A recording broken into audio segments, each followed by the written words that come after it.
Lord knows a nigga try, man, but it's a struggle. On my mama, on my soul. I miss my niggas who died young in the game, and that's a shame. Lord knows I maintain. I have to smoke a blunt so I won't go insane. The fame and glory don't mean shit to me. I give it all back just to see my homie Trey Lee and Curtis. Old school, Tracy, my uncle Sonny, they meant the world of me. Now some say that I gotta move on, but how can I when it seems like another nigga gone? But I hold on to my paper and pen and ask the Lord to keep my head in the wind. 3 strikes you out, ain't no files in this game, from the streets to the county. Now on the chain to a 2-man cell that's hotter than a flame. Ain't no. Oh, come on.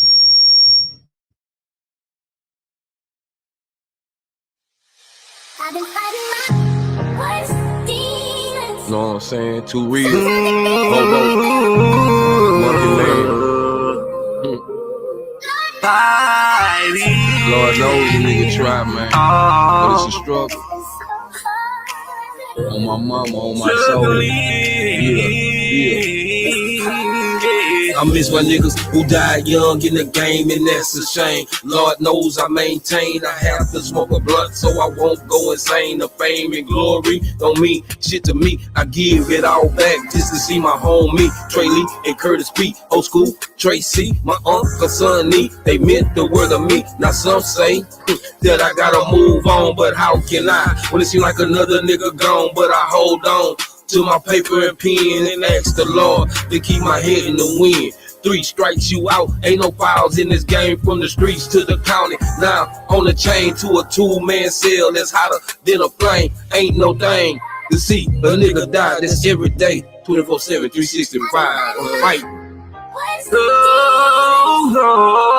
You know, I've been fighting real hard in these motherfucking streets, man. Hobo. You know, I be trying so hard, man. Keep my head above the water. Now, Lord, help me to change my ways. I'm sick and tired of looking on my shoulders every day.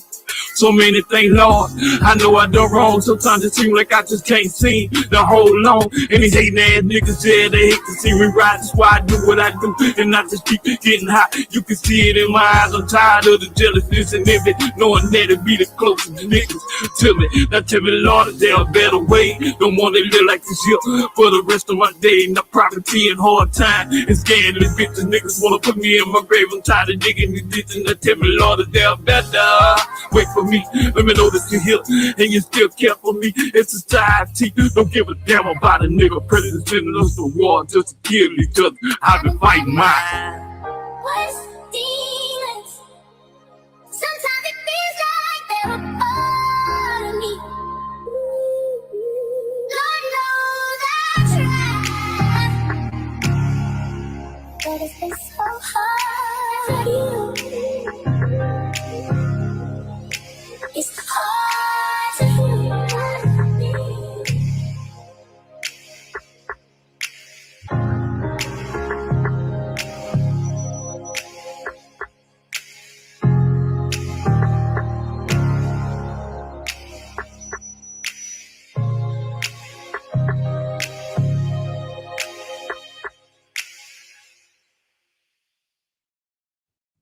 Yo, what's going on, everybody? Welcome to another episode of the Tabernacle. My bad, y'all, my bad. Welcome to another episode of the Tabernacle. We in the building, we in the building, we in the building. Y'all know what I like to do, man. How I like to start off every show. We're going to start it off like this, man. Let's keep everybody in our thoughts, prayers, views, and meditations. Once again, let's keep everyone in our thoughts, our prayers, our views, and meditations. And one last time, family, let's keep everyone in our thoughts, our prayers, our views, and meditations. That's people we come in contact with on a daily basis. People record you with our families, our extended family. You feel me? And more especially our family right here on this channel, man. Because without y'all, like I say, man, this wouldn't be possible. So, you know what I'm saying? Big ups to everybody that, you know what I'm saying, tap in every day, man, and, you know, engage with the chat and rock out with us. Secondly, don't forget to master those 5 key components of life. That's love, peace, respect, motivation, and inspiration. Once again, y'all, that's love, peace, respect, motivation, and inspiration. And one last time for those in the back, that's love, peace, respect, motivation, and inspiration. And don't forget the most important part about that, man. That's that glue that hold everything together, man. You know what I'm saying? That's that support. So don't forget to E40 that thing and sprinkle a little support on top. Because a little support go a long, long, long, long, long, long way, y'all. You feel me? Hey, if you don't believe me, man, try it out. You know what I'm saying? See if it worked for you. You know what I'm talking about? If it don't, come on back. You feel me? And let's talk about it. Let's see what happened, what went wrong, and let's see if we can try to fix that. You feel me? But other than that, man, how everybody doing on this beautiful what's this, Sunday? You know what I'm saying? The 7th day of the strong, y'all. This is the last day. Well, my bad. It's not the 7th day. I'm sorry. This is the first day of the strong. You feel me? I know, you regular folks, you know what I'm saying, call Sunday the 7th day, but it's actually the first day, you know what I'm saying, of the week. You feel me? He say, sprinkle me, baby. You feel me? You gotta sprinkle that support on top, man. You know, that's that season, man. You know how you season your shit, you feel me? You don't want to overseason, underseason. Yeah, yeah, yeah. So, but yeah, man, today, man, we're gonna get into you know what I'm saying, the history of Judaism.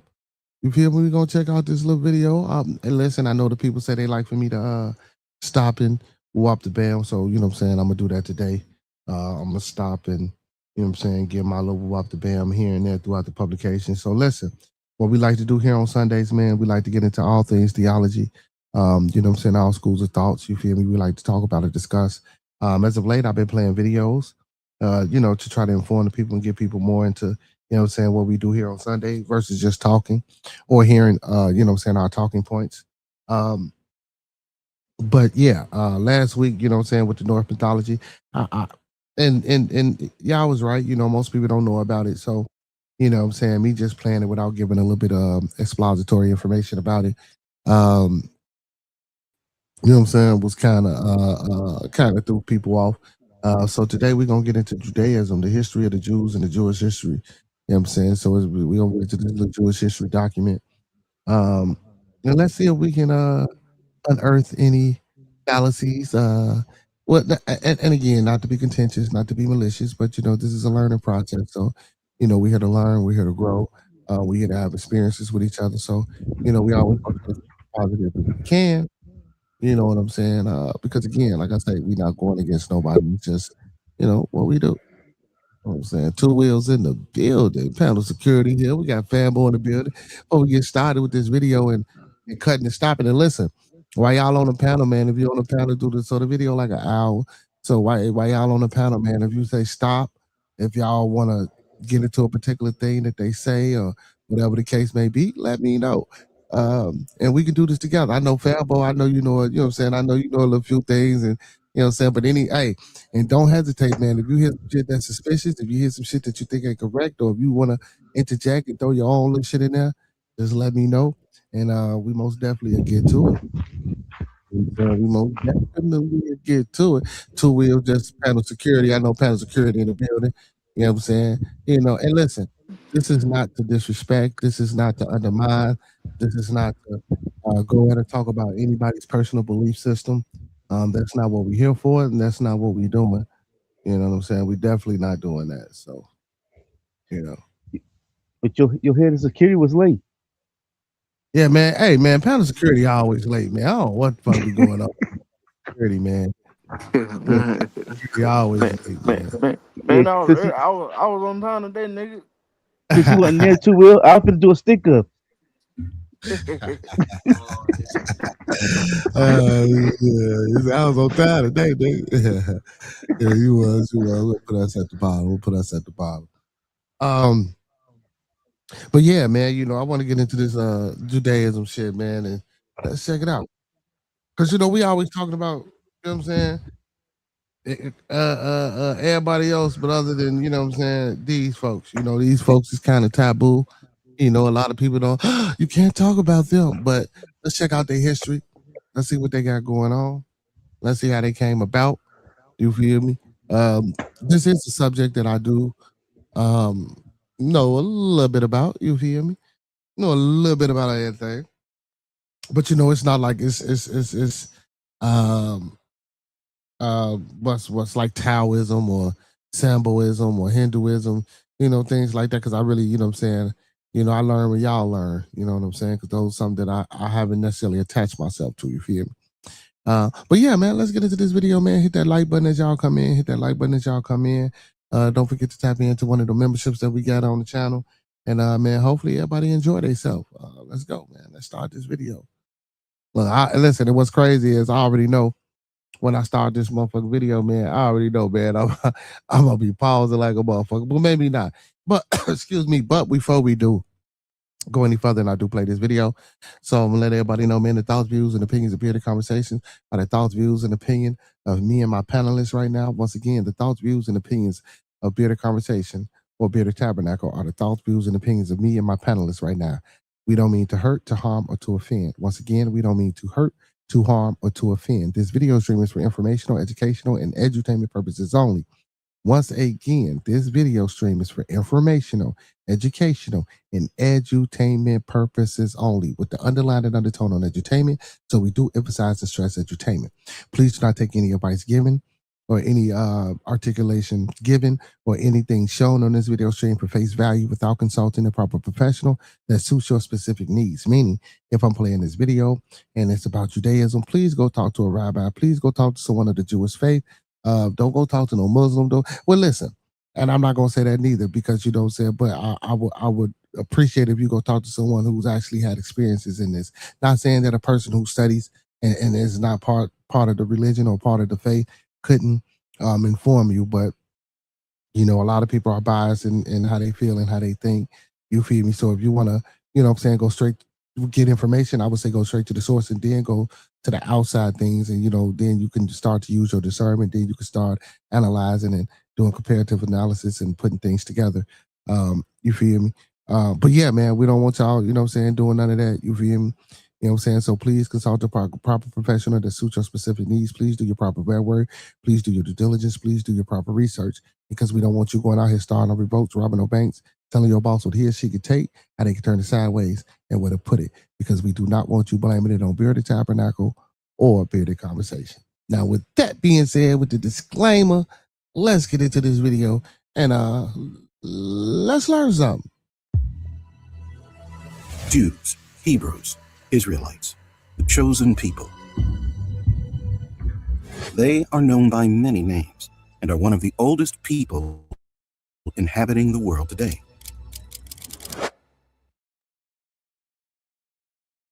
So first, Jews, Hebrews, Israelites. Hebrew is not a thing. Hebrew is a language. That's first. I hate when they do that shit.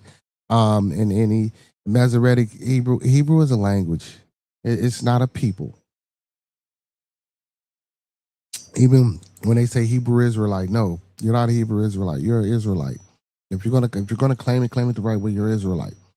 And in my opinion, in my research, and from my understanding, Israelites ain't nothing but Canaanites. But hey, we'll get into that a little bit later. But yeah. But I already knew I would go stop at Hebrews and Israelite. Man, yeah, Israelite. Hebrew is the language. You can look this up. And if I get some time, I'll look it up to show you guys. And yet their true history is relatively unknown. They made a covenant with God, whose names they are forbidden to even pronounce. Since very early in their history, they witnessed miracles and interacted with supernatural beings. Jewish sages and Kabbalists are possessors of an amazing arcane knowledge few people have access to. In this documentary, we will delve deep into the entire history of the Jews, from their origins to the present day. Welcome. I wonder if they're gonna have the Talmud in this, y'all, because the Talmud is a book of rabbinical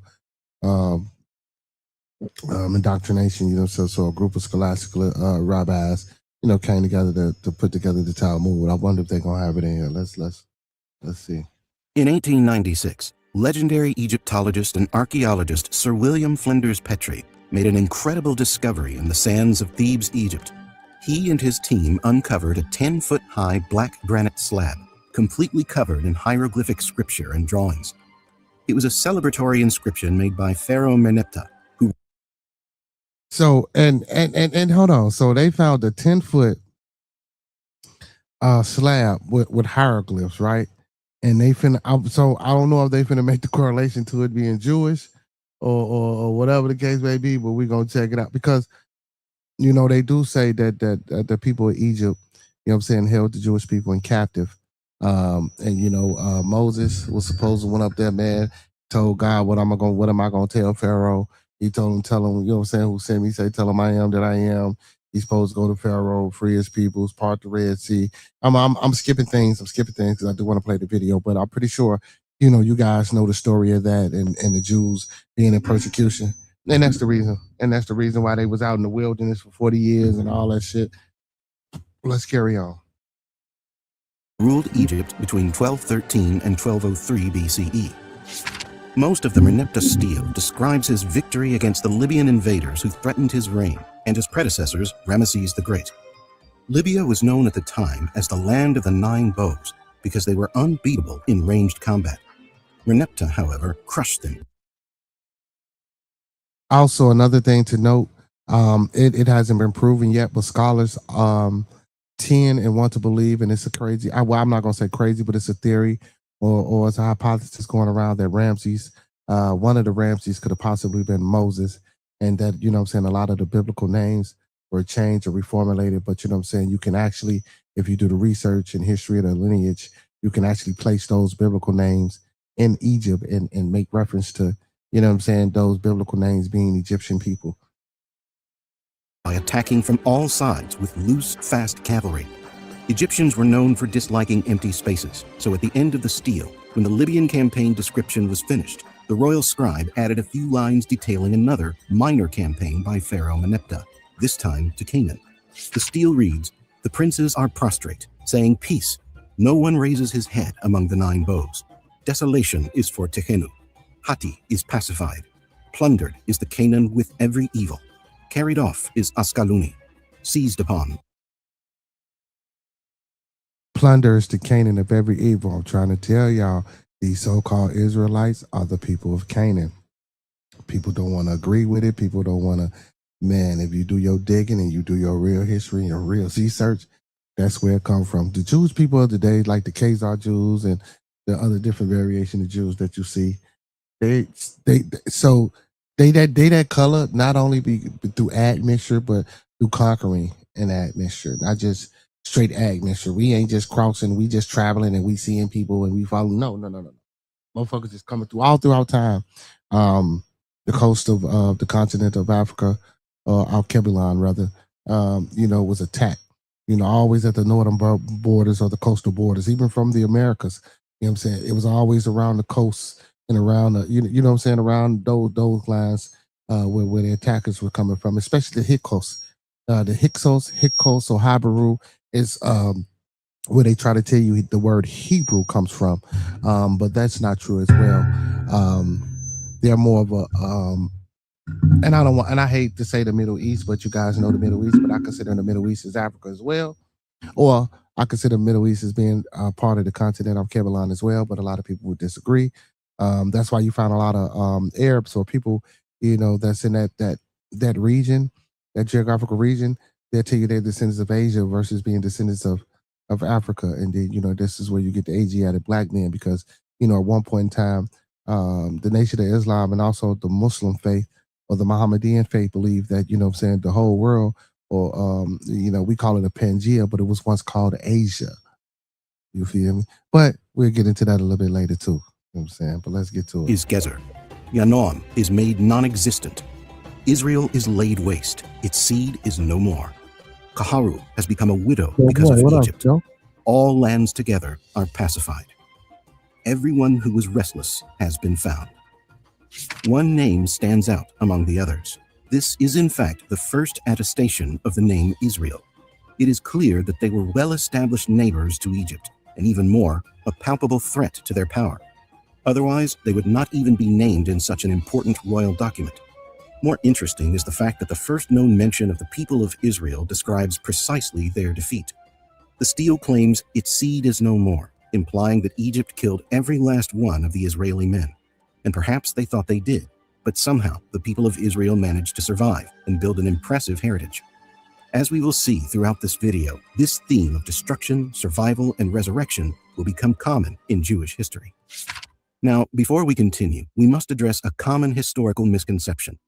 According to the biblical books of Genesis and Exodus, Israel's living in the Nile Delta were captured and enslaved by the Egyptian pharaoh. The official story says that when Egyptian kings decided to build the pyramids, they used Israeli slaves, which they called Hebrews. Actually, the only thing that is real in such a story is the name, as Hebrew is in fact how the Egyptians called nomadic Israelites, to distinguish them from other Canaanites. The truth is, the pyramids were already there by the time most of the Merneptah stele describes his victory against. Again, that is not fucking true. Hebrew is a language. It is not a people. So, what the shit? So, a good book to get, when you want to understand the differentials between the different races and different people, or different schools of thoughts, you know what I'm saying, that were privy at that time, is it's a good book by Dr. Czech Anti-Diop. It's called African Civilization, Myth or Reality. It's a great book. Is real in such a story is the name, as Hebrew is in fact how the Egyptians called nomadic Israelites, to distinguish them from other Canaanites. The truth is, the pyramids were already there by the time Jews appeared in history. And did y'all hear him say that's how they used to describe them from other Canaanites? They were all fucking Canaanites. And everybody of that time were nomads, you feel me? Even gypsies, like you get a certain, I know people have heard of gypsies. The gypsies claim to not have a home because they claim to be nomadic. So, but they had to come from a place where, you know what I'm saying, where they settled before they started becoming nomadic. You feel me? You know what I'm saying? And it was around in that region here. But let's go. And Egyptians would never allow foreigners so close to all their most important secrets that were buried within the pyramids. During the time of Ramesses II, also known as Ramesses the Great, short before Pharaoh Merneptah published his now famous stele, a Hebrew magician by the name of Moses arrived in Egypt. The Bible claims that he was prompted to free the Hebrew slaves by the one true God, Yahweh, who presented himself in the form of a burning bush at the top of Mount Horeb. But the truth is much more interesting than that. As we have stated, there were no Hebrew slaves in Egypt. The only Hebrews that lived in Egypt had established themselves in the northern delta area, a green, fertile zone where they cultivated their foods and traded with nomadic Canaanites and Libyans. Yahweh was a warrior god, a supernatural entity capable of enormous destruction and revenge, and he despised the polytheistic Egyptians. However, Israelites were not ready to fight against the mighty armies of Egypt at the height of their power, and those who lived in the delta preferred. So real quick, y'all, let me do this real quick.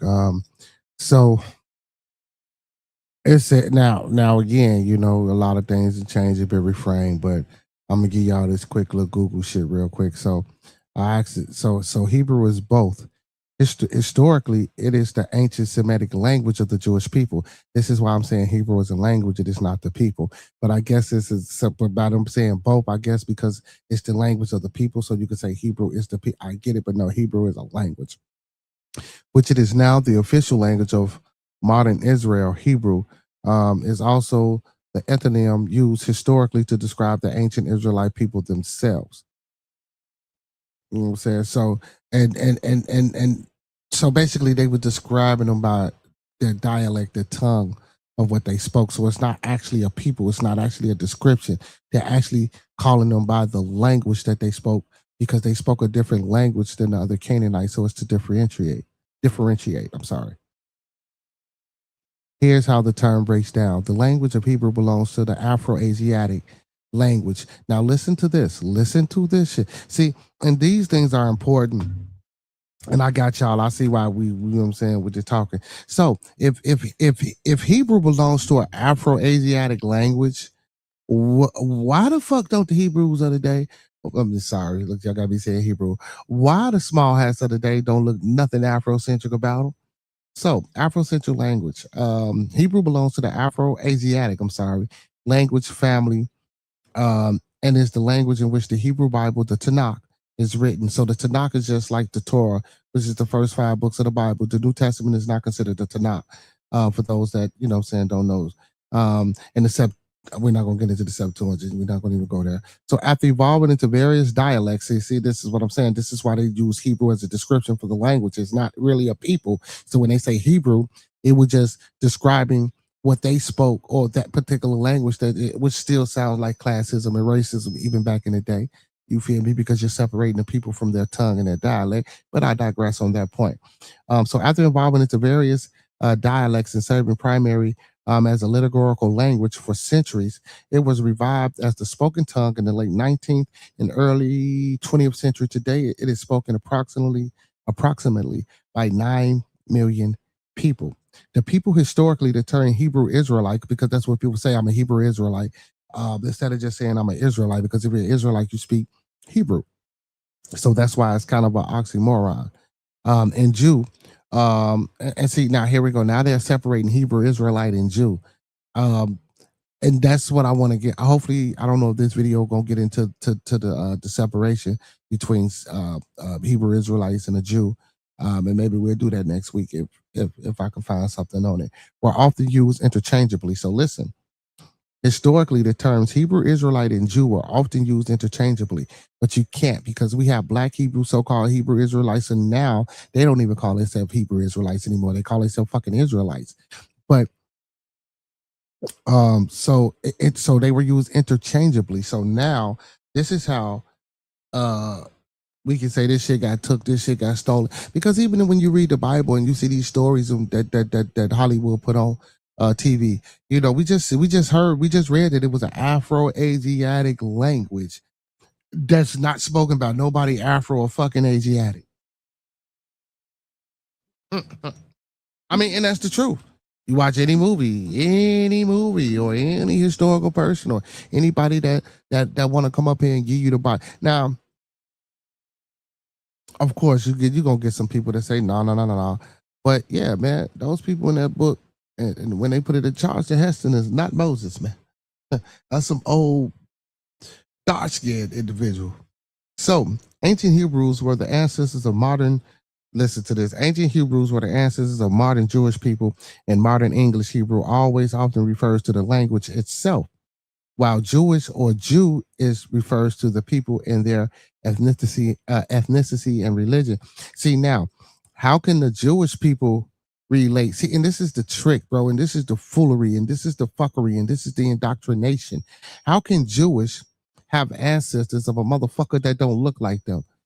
When we see Jewish people today, man, don't know Jewish motherfucker look like me, and don't know Jewish motherfucker look like somebody that came from Canaan. Excuse my profane language at the time, but I'm just trying to, you know, give y'all a, you know what I'm saying, some energy with it. But come on, bro, they didn't even look like they not ancestors. Don't get me wrong, we are to a degree because people are people and we all one race and that's the human race. I get that. You know what I'm saying? But if we're gonna go through science, DNA, and mutation and the haplogroups and all that, they not the same people. They're not even ancestors. Not even close. So it says Hebrew almost refers to the language itself, while Jewish or Jews is used to refer to the people and their ethnicity and religion. See, the religion ain't even Jewish. The religion is Judaism. You know what I'm saying? But let's get back to the video, y'all. I just wanted to interject. Preferred to worship the Egyptian gods and live at their leisure instead of surviving in the desert. This angered Yahweh. He then sent a single man, Moses, to assert the power of the one God, Yahweh, and asked the Egyptians to deport Hebrews to the desert. Moses and his brother... And every time we watch any of these videos, you say everybody white, and how I just read that the fucking Hebrew. Now, mind you, now this is the depiction of back then. It just said it was an Afro-Asiatic group. Why don't nobody look Afro-Asiatic on this motherfucking video? Aaron appeared before the Pharaoh and asked him to free the Israelites. The Pharaoh then demanded that Moses perform a miracle as proof of his prowess as a magician. Aaron then throws down the staff of Moses to the ground, where it turns into a giant snake. This did not impress the Pharaoh, who instructed his court magicians to do exactly the same. Every Egyptian magician was... Hey, speaking of Aaron, Psalms, what is it? Psalms 133 is one of my favorite scripture quotes. Even though I don't read the Bible, but those words, those is one of them. You know what I'm saying, I fuck with that. How good and pleasant it is for brothers to dwell together in unity.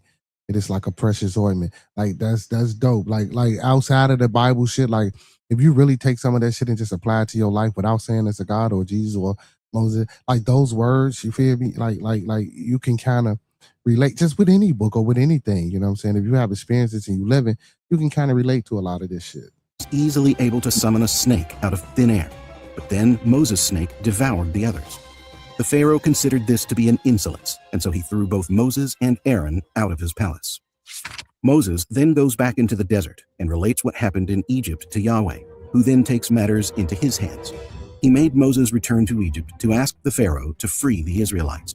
He did this 7 times, and after every time Pharaoh refused, Yahweh would release a new plague. Yeah, he released a new plague, and this is where see, and then this is where a lot of people ask the question, why did God harden Pharaoh's heart? Because it says that God hardened his heart. So and when you harden someone's heart, that means you make that person null and void to empathy or to what I'm saying, what the people of the land got going on. So if there's a God and God is really trying to get you up out of this promise, and then they'll spin it. Well, he's testing you. You know what I'm saying? Yeah, we know God is woo up the bam and he can do all this, that, and the third. Yeah, he's going to harden Pharaoh's heart because he want to see if you really going to go out and do what he going to do. He want to know if you really going to go out and rescue these people in the midst of, what I'm saying, all this turmoil and disaster. You feel me? And that's the trick, bro. That's the indoctrination, bro. Like, that's how you get these little motherfuckers to join these gangs and to join these little clubs and shit like that and these little cliques out here, man. You feel me? But I digress. Let's continue. Pharaoh's magicians, much more powerful than Moses, were easily able to counter the first plagues, turning the Nile to blood and producing a plague of frogs. The third plague, an invasion of gnats or mosquitoes, was not so easy to offset, and Moses told the Pharaoh that the only way to remove the plagues was for Hebrews to worship Yahweh. Pharaoh then instructed the Hebrews in the Nile Delta to worship Moses' God in order to get rid of the other plagues: flies, death of livestock, boils, thunderstorms of hail and fire, and locusts. After the latter, finally, Ramesses the Great agreed to expel the Hebrews from Egypt, and they became followers of Moses, who led them to the desert east of the Nile. The 7 plagues of Egypt were not directed against the Egyptians themselves, but against the Hebrews that lived in Egypt. They were considered heathens. And then I got a question. Like back in them days, bro, if it really was plagues and shit, we was trying to get up out of there, yeah, we gonna let them get up out of there. But they chased them all the way to the waters, and he had them motherfuckers going across the water with their horses. And then when Moses closed the sea, you know what I'm saying, it flooded their ass. But gee, I'm telling y'all, like the motherfuckers had to steal or take something, or they had to know something in order for Pharaoh to follow them like that. I'm telling y'all, man, just like when y'all see, and listen, bad comparison, but I'm gonna use it. Just like when y'all seen Cassie running through that motherfucking hallway and Diddy picked up that purse and looked into that purse. What the fuck was what? I'm not condoning him grabbing her, throwing her down to the ground and kicking her, none of that shit. But why he picked that motherfucking purse up and looking at that purse like she took something from him? You feel me? See, this is what y'all be missing, bro. Y'all see the bad part of the reaction of what a motherfucker do, because sometimes people don't have to react that way. Even on this internet, man, when a motherfucker make a video about you, bro, you ain't got to go make 100 and 1,000 videos and reaction. Because sometimes it makes you look crazy. Now, if you defending yourself on the one video and that's it, that's it. But the back and forth with 1,000 videos to explain this, that, no, we ain't got to do that. But I think those people weren't liberated. I think they stole some shit, and that's why Pharaoh chased their ass down to that motherfucking sea. But I could be wrong. Let's get back to the video. Because they abandoned their original faith only to live a prosperous, easy life in Egypt. This is proven by another story from the Bible, featuring the famous golden calf. When Moses went up to Mount Sinai to receive the 10 Commandments directly from God, Israels were left at the base of the mountain for 40 days and nights. They began losing faith, and even thought Moses had left them and would not come back, so they defied the rules of Yahweh, according to which it was forbidden to worship any image of a god. In fact, according to their religion, God cannot be looked at, depicted, or touched, and even his... Also, and to speak of that too, man, Moses went up on that mountain twice. You know what I'm saying? I don't know why don't nobody say nothing, man. He dropped them joints on the way down or fucked them up on the way down, so he had to go back up to get them to come back. When he went back up to get them to come back, that's when he found out they had, you know what I'm saying, built them calves and shit like that, because they was looking for a substitute until he came back. You know, during that time, man, a lot of people, like, again, man, they had to explain the wonders of what was going on around them, and they didn't know how. So, you know what I'm saying, they pick and chose any and everything to to worship or to, you know what I'm saying, make some type of, you know what I'm saying, connection with. You feel me? So let's continue. His name cannot be said. Instead, Israelites refer to him as Elohim, the plural for gods, or Adonai, my Lord. But they can never utter the 4 letters that make Yahweh's name, known as the Tetragrammaton. At the base of Mount Sinai, Israelites. So did y'all hear him? Elohim, Elohim, Elohim, plural for gods. So in the canon, they actually wanted the Anu, Elohim, and they actually wanted all that out of the Bible, but people don't particularly pay attention to that. People don't go get the concordance or apocrypha, and they don't actually, or the blue letter, which is the same thing, where they actually look up, you know what I'm saying, what these words mean of that time. And again, like I say, a lot of this shit is regurgitated and research done by other people. So I'm not saying that they're right, but I'm just giving you the contextual standpoint of what other scholars have said or what they're saying.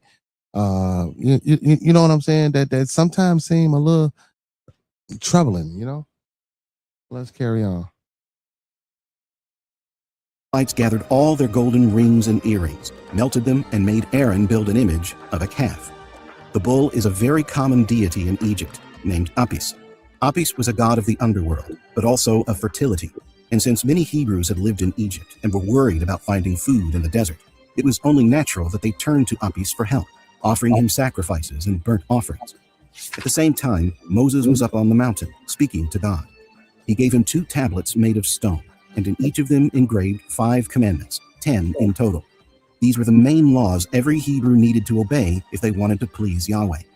But then Moses came down and saw the calf. He was furious, as the Hebrews had broken 2 and 2 big ass stone slabs carved from the mountain. You really think Moses carried them bitches? Man, y'all stop it. Stop it. Of the commandments. Thou shalt have no other gods before me, and thou shalt not make unto thee any graven image. He burnt down the golden calf in a fire, ground it to powder, mixed it. Hey, look, and look, and when you ask biblical or Bible thumpers or priests and stuff like that, when you ask them about those other gods, who is them other gods? It should be a thing of contention about you put nobody before me or jealous, because if I'm him, I'm him. Everything else is just a subsidiary of what I got going on. So that shouldn't even be a mention, or that shouldn't even be you know what I'm saying, a form of contention for this so-called almighty great God. I mean, I'm thinking, this is just me talking, you know what I'm saying, if I want my people to follow, or if I want people to follow me, you know what I'm saying, if I'm real and if this is really what I'm doing, you know, with water, and forced the Israelites to drink that. In the biblical text, it is said that not every Israelite adored the calf. Now, at this point, a couple of precisions about the origins of Israelites are needed. The traditional ancestor of all Israelites is the patriarch Jacob, the twin brother of Esau. Rebekah, their mother, was told by Yahweh that her 2 children would grow up and found a great nation, but that Esau would end up serving Jacob.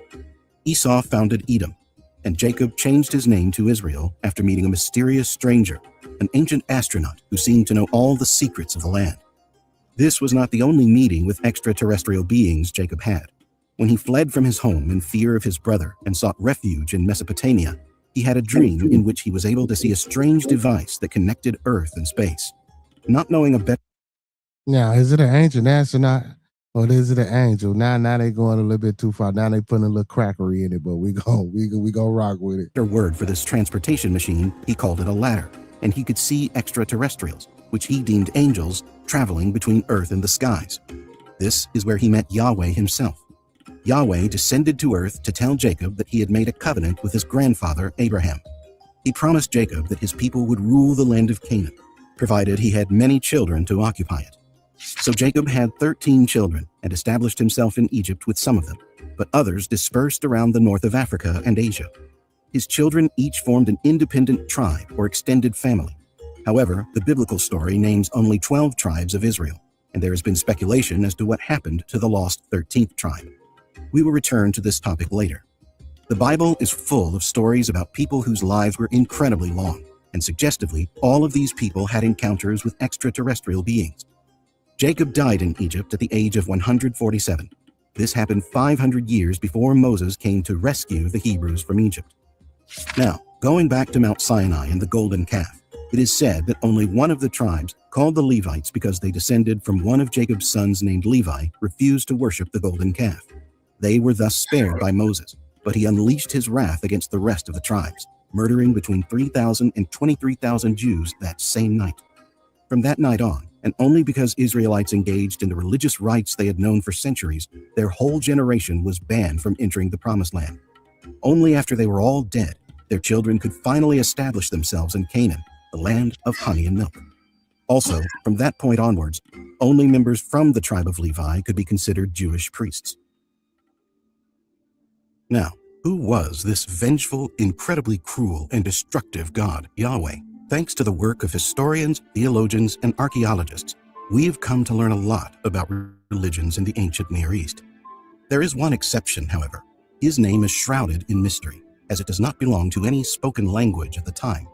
For this reason, it is speculated that his name is not of terrestrial origin, and for that same reason, his followers are prohibited from uttering his name.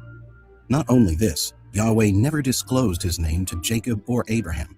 They had passed centuries worshiping an unknown God before revealing the 4 Hebrew letters of his name to Moses. The origins of the cult of Yahweh are much more transparent. The most widely accepted theory suggests that Yahweh originated as a minor deity in southern Canaan. Canaanites worshipped a plethora of minor deities, including Yahweh, Asherah, the mother goddess, and Baal, who also appears in the Bible as a challenger to Yahweh's supremacy in Israel. In early Canaanite mythology, Yahweh and Baal were merely 2 of the 70 children of their main god, El. Canaanites passed their worship of Yahweh, among others, to some nomadic tribes known as Shasu, who then dispersed this worship throughout the ancient world, including Egypt. The first historical document mentioning the god Yahweh is an inscription dating to the rule of Egyptian pharaoh Amenhotep III, a contemporary of Moses. At one point, the inscription talks about the Shasu of Yehu, and early scholars assumed that Yehu was the place of origin of the Shasu, but this is not likely due to the nomadic nature of the Shasu, who were constantly moving between northern Africa, the Arabian Peninsula, and Canaan. But Yahweh was not the typical Canaanite agricultural or weather god. He was a divine warrior. He was ambitious and did not stop until he was revered as the only god in the pantheon. So for y'all that don't know, Yahweh was actually a storm god and a war god. You know what I'm saying? And he wasn't the first God of Moses. And again, y'all, if y'all watched the movie The 10 Commandments, I don't know if y'all seen when Moses, when he came upon his lady, I forgot her name, and he asked her, said, "Who are y'all God, or who do you guys worship," or whatever the case like that, and she pointed to the mountains, what's the name? Midianites. And you know what I'm saying, she put the little, you know what I'm saying, the cross on his head from the ash of the mountains and shit like that. That's where you get Ash Wednesday from.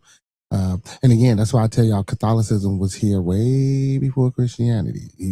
But let's keep going. First step was to take the place of the foremost god in the Canaanite. Real quick, I say Catholicism because that's where Ash Wednesday comes from. Christianity and Judaism don't necessarily have a thing for Ash Wednesday. Pantheon, El. El was known in Canaan as the creator of heavenly armies, much like the ones Jacob had seen in the sky. As we have already seen, one of the authorized names of Yahweh, Elohim, begins with the name of the god El. In the Bible, there are several mentions of conflict between Yahweh and other Canaanite gods, but not El, suggesting that at some point in time they fused together or Yahweh took his place. Thanks to Eric von Daniken's books, we are all familiar with the Anunnaki, an alien race of beings with incredible strength and superhuman size, who were considered gods in the ancient Sumerian pantheon. They landed in Mesopotamia thousands of years before the times of Abraham and Jacob. But remember that Jacob had his encounters with Yahweh when he was living in Mesopotamia. This implies that there might be a connection between the Anunnaki and Yahweh, just like there's a connection between them and the Egyptian gods like Thoth, the real builder of the. And I've been saying that shit all the time. If you think Abraham, Ibrahim, who came from there, y'all got to know he was fucking with the Anunnaki, or in the Sumerian text. He was. Come on, man. Like, see, this is what I be saying when people be listening or studying these things, bro. Y'all be so indoctrinated to that one fucking book, to that one, you know what I'm saying, idea, bro. Y'all got to really get down and study this shit. That's why I asked the very first question when I started doing this shit, man. If y'all do the origins of what the fuck You know what I'm saying? You was doing, would you really still do this shit? Would you really still have this belief? Would you really still have this faith and this much conviction for it? You feel me? You know, and I know a lot of people don't like, you know what I'm saying, the fact that I might, you know what I'm saying, play these videos and I might give my opinion on them or, you know, or talk to them or whatever the case may be. But I just want people to wake up. I want people to broaden their, you know what I'm saying, their spectrums, you know, broaden their understanding. You know what I'm saying? To get a better and listen, and I'm not saying that you got to run away from it, but just get a better contextual overview and analysis of what you're doing. And if you still feel as though you need to do that, do it. I ain't mad at it. The Great Pyramids. Yahweh even makes references to fallen angels in the Bible, which are the giants known as Nephilim. The Bible is a source of information not only about the nature of Yahweh, but about how the original Jews lived. As we have seen, not every story from the Bible is based on concrete facts, but they all have a grain of truth. Let's take, for example, a passage from the book of Ezekiel, one of the major prophetic books of the Christian Bible and the Hebrew Bible, known as the Tanakh. The book records the 6 visions the prophet Ezekiel had during his exile in Babylon in the 6th century BCE. Ezekiel 1:4, Ezekiel tells of his vision of a Merkava, or chariot. This became important in the Middle Ages, with the foundation of a whole school of Kabbalistic thought called Merkava mysticism. In reality, the vision of Ezekiel describes a close encounter with extraterrestrials. In his account, the heavenly chariot was driven by a likeness of a man, only bigger. The vehicle had 4 wheels and was pulled by 4 humanoid creatures, each one with 2 pairs of wings and faces that blended animal and human features.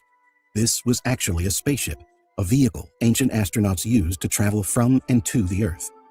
The Bible is full of references to impossible vehicles, including Noah's Ark, a ship so big that every species of animal on Earth fit inside it. The story of Noah also helps to show how the Bible is inspired by other texts from the time. The Mesopotamian Epic of Gilgamesh, composed long before the Bible, has a similar myth about a great flood. In this story, the highest god, Enlil, decides to destroy the world with a flood because humans have become too noisy. The earth god Ea, the creator of humankind out of clay, forewarns a hero by the name of Utnapishtim about the destruction that is about to happen and gives him instructions for building a giant boat to overcome the flood. As we know, this is exactly the same story of Noah and the Ark from the Bible, and the similarities do not end there. The Babylonian creation myth, called Enuma Elish, is very similar to the creation described in Genesis 1, including the creation of the world out of water, the separation of darkness and light, and the establishment of order by a single mighty divinity. The Bible is full of accounts of sightings of heavenly beings. Some canonical Jewish texts, such as Psalms 19:2, claim, "The heavens declare the glory of God," implying that the worship of Yahweh is not restricted to humans on earth, but also to heavenly beings living beyond the skies. The social structure of the early Jews is also described in the Bible. Originally, they were nomadic and organized themselves in tribes, led by a patriarch. The family or tribe was thus the most important social structure to them, and it continued to be so when they finally settled in Canaan, the Promised Land. As we have already seen, every Israelite who was alive at the time of the Golden Calf incident was unable to enter the Promised Land. This included Moses, who was left behind when the tribes crossed the River Jordan, now under the leadership of his son Joshua. After 40 years in the desert, they finally were able to establish themselves in Canaan, building cities and a temple in Jerusalem. In order to achieve this, they exterminated the Canaanites that inhabited the region, citing their God-given right to the Promised Land. There, they wrote and codified the Pentateuch or Torah, the first 5 books of the Bible, and developed their religious practices. These included sacrifices and festivals like Yom Kippur, the Day of Atonement, and Passover. The Torah also explains the dietary restrictions of Jews, who are forbidden to eat meat from camels, pigs, hares, and shellfish. Originally, each of the 12 tribes was self-governed and coexisted. The child hear him say pig. Hey, when a motherfucker, listen, I'm sorry. When someone say they don't eat pork, please stop assuming that they Muslim. Please. The man just clearly stated that you can't eat pigs, man. Without the need to build a state. But once in Canaan, and with so many powerful neighbors, the elders of all Israeli tribes decided that they needed a king. A Jew named Saul was appointed king, but did not last long, as he soon disobeyed Yahweh and was punished by him. Yahweh had him killed in battle against the Philistines. The next king of Israel and Judah was David. David also faced challenges, both from his neighbors and from the Israelites, who started a civil war that forced David to flee momentarily. He gathered support and returned to Israel, crushed the revolt, and forged a powerful and unified Israelite monarchy. He was a successful military leader who defeated the Philistines and avenged Saul, also securing the borders of Israel. It is at this time in history that we can begin to talk about a true Israel empire, which exerted dominance over the neighboring Philistia, Moab, Edom, and Ammon, and even managed to subdue the Armenian city-states of Aram Zobah and Aram Damascus into becoming vassal states. David is succeeded by his son Solomon. Solomon is remembered as a great king, famous for his wealth and his sense of justice. It is Solomon also who built the first temple. It was located at a very important location on top of Mount Moriah in Jerusalem, exactly where Solomon's father, King David, had a meeting with an extraterrestrial angel.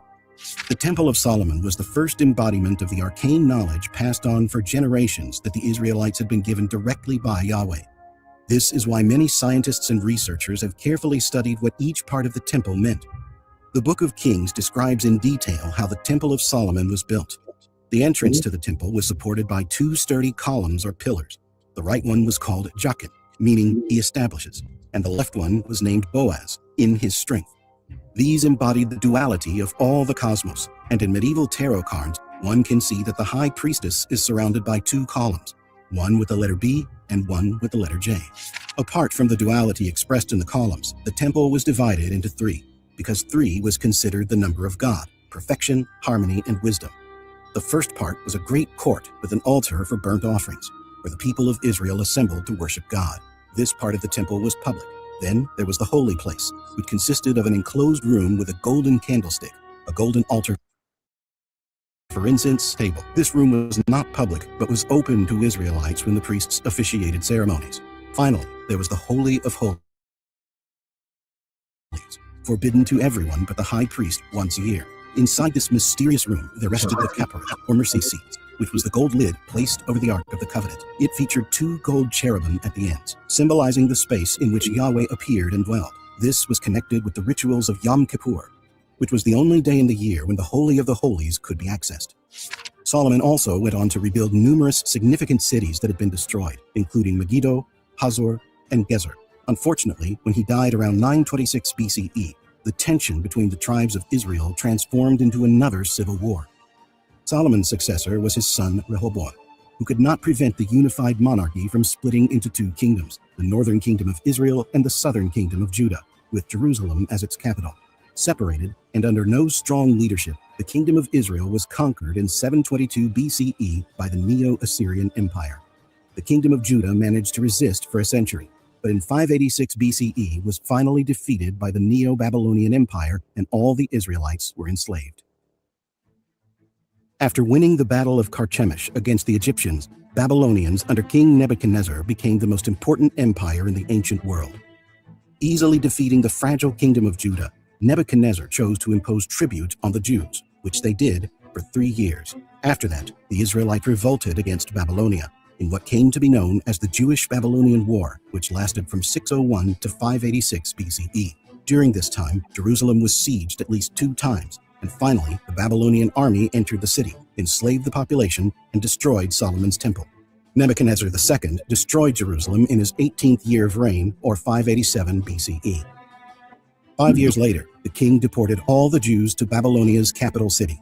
There, the Jews remained until 539 BCE, when the Hey, Nebuchadnezzar fucked some shit up, y'all. Babylonian Empire fell to the Achaemenid Empire. The Persian Achaemenids allowed Jews to return to Judah, and 2 years later, they began constructing the Second Temple. Most of the exiled Jews did not return to Jerusalem. Many settled in what is now northern Israel, Lebanon, and Syria. The period of captivity in Babylonia was important to Jewish history because many of the canonical texts of the Jewish religion were written at this time, including most of the prophets' books like Ezekiel's. Jeremiah also wrote about the exile, and so other important books like Daniel's, Susanna, Bel and the Dragon, the story of the 3 youths, and the books of Tobit and Judith were written during the exile.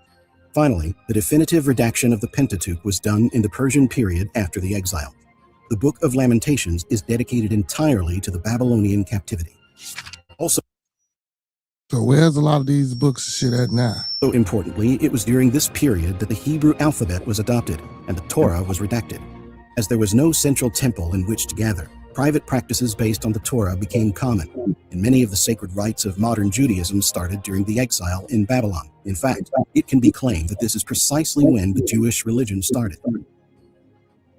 One of the main religious consequences of exile was that Jews no longer organized themselves according to tribes, but by smaller family groups that followed Jewish leaders, be it scribes, sages, or the prophets themselves. For this reason, when Babylonian fell and was conquered by the Persian Empire in 540 BCE, many Jews did not leave immediately back to Judah, but chose to follow their prophets. According to the Holy Scriptures, only those Jews adherent to the teachings of Ezra and Nehemiah followed them back to Judah and resumed their traditional practices. The rest chose to either stay in Babylonia or establish themselves elsewhere. So I just want, okay, so I want y'all to know, he said a lot of that shit was redacted. Redacted, meaning removed, took away, took it out. Why? Now I get it. A lot of times they say, well, a lot of that shit, you know what I'm saying, really didn't fit. Well, so you could say you would get people to say, well, it didn't fit the narrative or whatever off the bail. You know what I'm saying? We want people to, you know what I'm saying, stick with this and believe in this. Or it could be like a lot of them fucking stories, a lot of the things that we wonder about, that we talk about now, are those things in those other books that we don't read? You feel me? Are those other books, could those other books give people who don't believe inspiration or motivation to, or peace within themselves to be like, okay, well, maybe it is shit. Like, you feel me? Like when you remove a lot, and it's crazy because you got so many people believing without the redacted part. Like, but what if them redacted books, you know what I'm saying, were the deciding factor on the ones that don't believe or the non-believers? You feel me? See, this kind of make me seem like this socialist life experiment that we going through. This shit was all planned, bro. This was there's no fucking person in the sky playing this. Some man planned this for a reason, for a purpose. In the Persian Empire. Those Jews who returned to Judah, or Zion as they began to call the Promised Land, immediately began reconstructing the temple. This is why, regardless of where Jews were established in the post-exilic times, this period is known to historians as the Second Temple period. It lasted approximately 600 years between 516 BCE and 70 AD, during which time the Second Temple stood in the city of Jerusalem before it was destroyed by the Romans.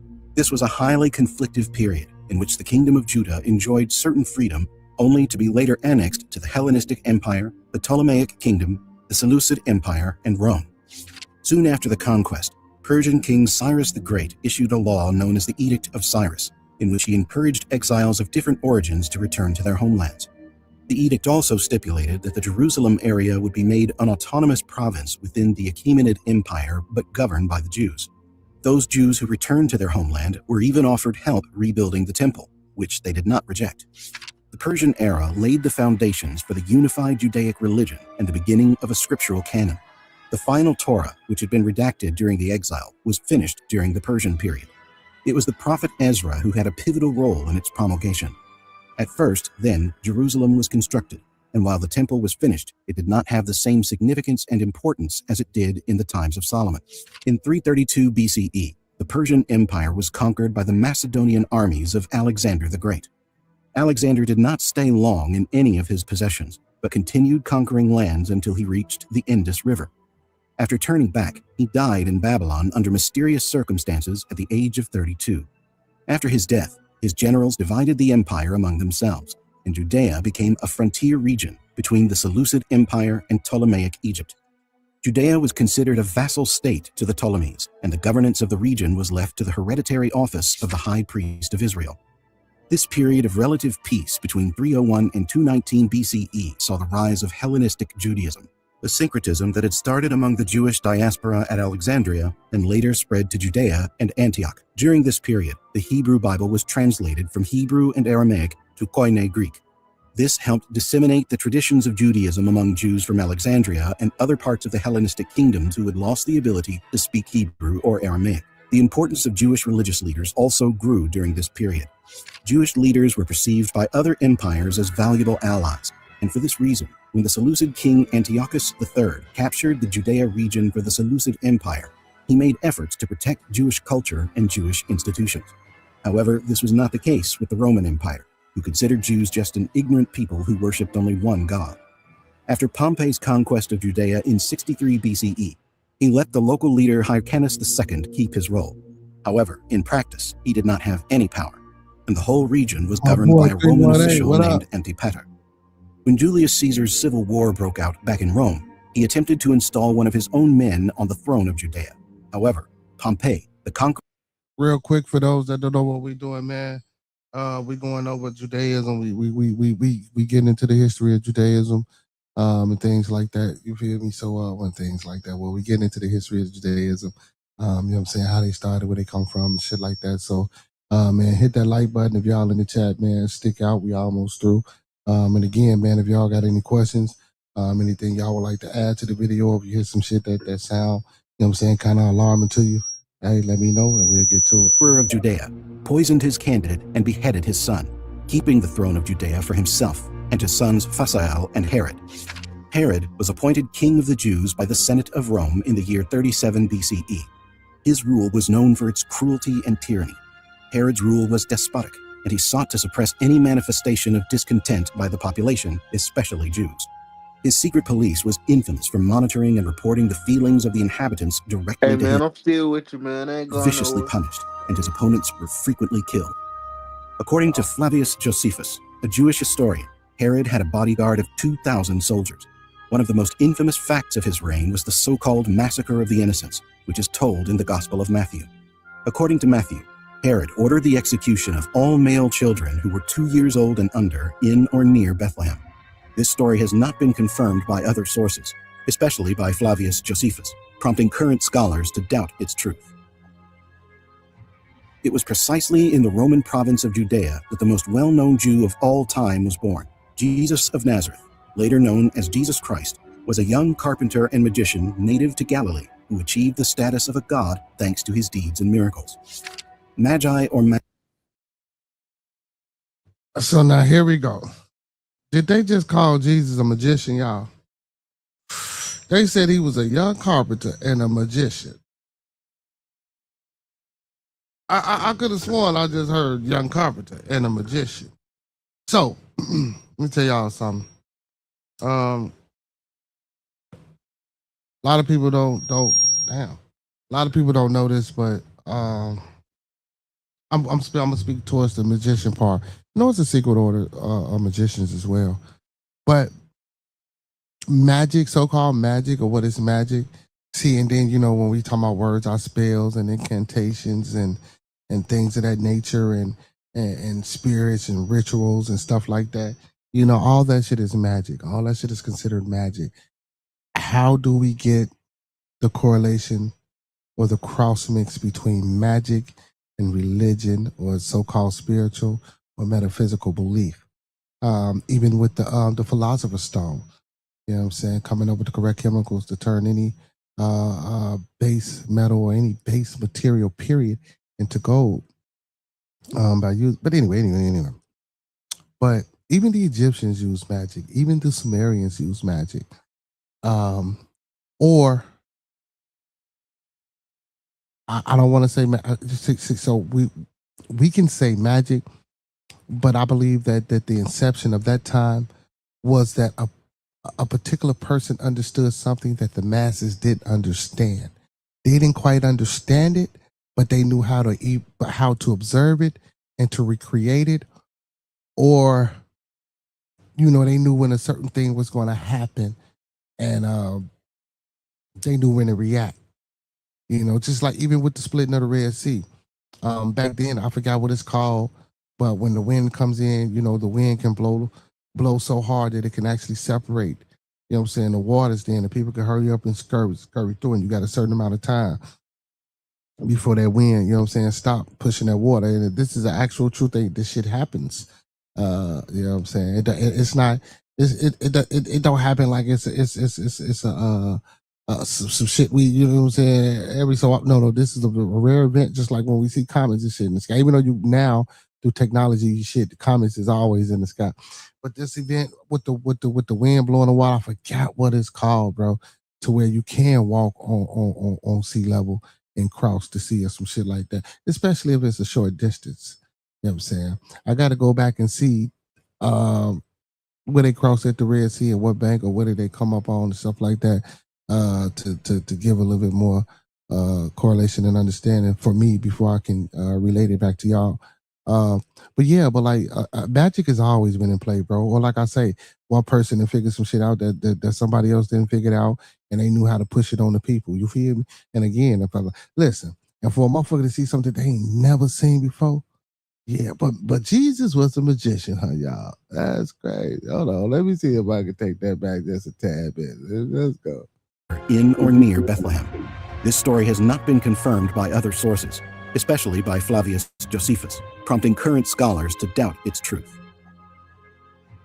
It was Josephus, man. A lot of people don't know about Josephus. So Josephus was around during that time as well, and he's supposed to be a person who has had a literary or he's a person that they use as a primary source when it comes to recognizing and talking about Jesus. Josephus. precisely in the Roman province of Judea that the most well-known Jew of all time was born. Jesus of Nazareth, later known as Jesus Christ, was a young carpenter and magician native to Galilee who achieved the status of a god thanks to his deeds and miracles. Magi or magus was a Persian term that can be translated as wise men. Since Persian times, a number of these magi began traveling the world, teaching their wisdom to those who would listen, and practicing miracles that would get the people's attention. Some magi had a more numerous following than others, and in this sense, Jesus did not achieve a particularly large following. We already know what the Catholic Church says about Jesus, that he was the Son of God, sent by God himself to save humanity. Romans feared a revolt against the empire, so they crucified him, but 3 days later after dying, he was reborn and ascended to the heavens to reunite with his Father. After the discovery and later translation of the Nag Hammadi Gnostic texts, we know that this simplistic fairy tale is only partially true. In fact, in a letter written by Clement of Alexandria, the father of the church explains that the wisdom of Jesus was much more than he taught his disciples. Clement believed that there were 3 levels to Jesus' teaching. One for public consumption, which is the teaching found in the Gospel of Mark, for example, a more spiritual set for initiates only, and a third grade of wisdom so exalted that it was beyond the capabilities of human expression and could never be written down at all.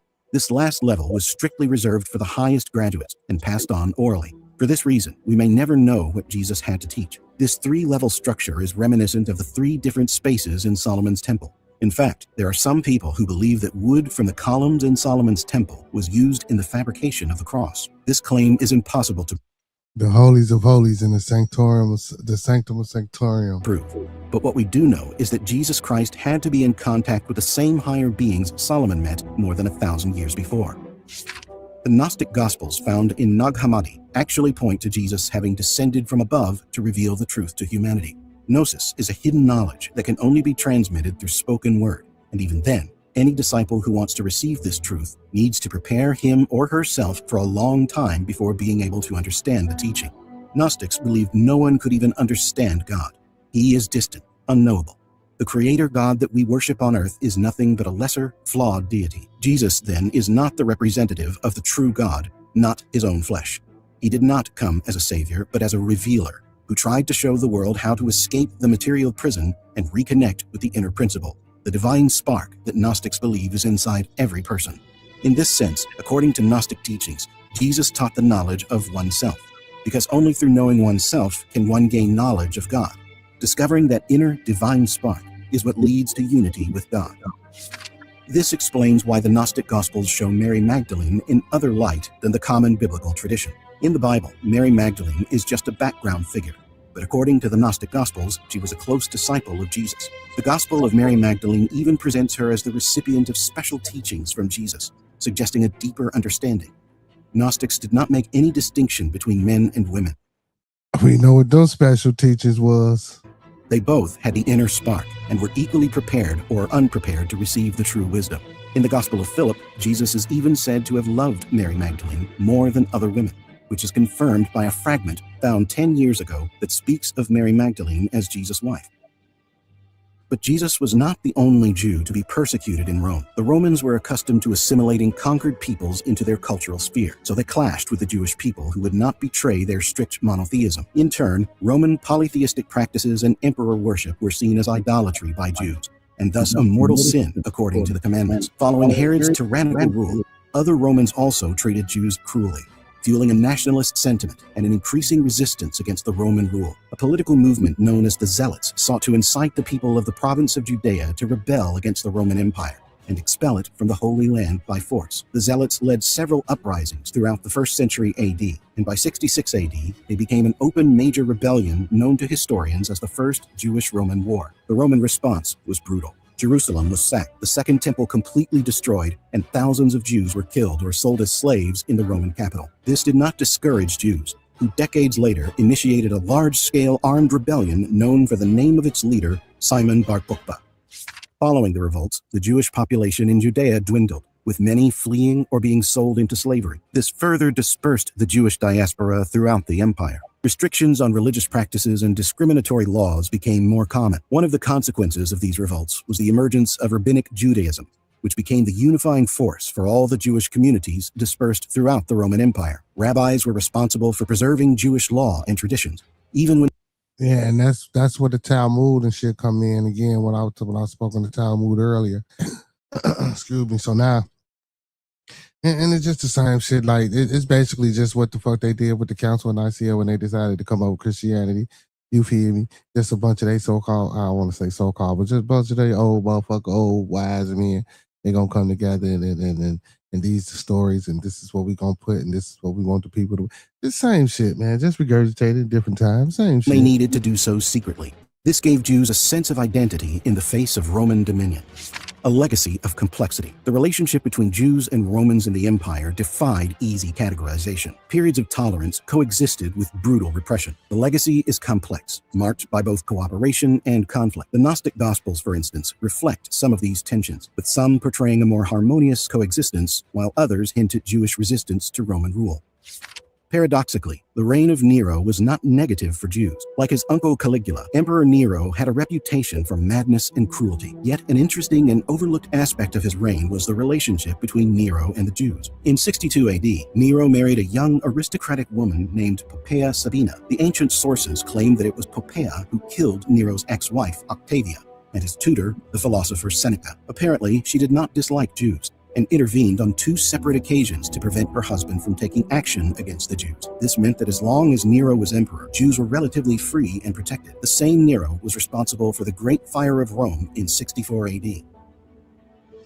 The Middle Ages are frequently depicted as the Dark Ages, where nothing culturally significant happened and the relationship between people and states was governed by violence. But this is far from the truth, as most modern philosophic currents started during the Middle Ages. Universities started appearing in Europe in the 12th and 13th centuries, and translations of ancient texts were attempted not only in Europe, but in the Muslim world too.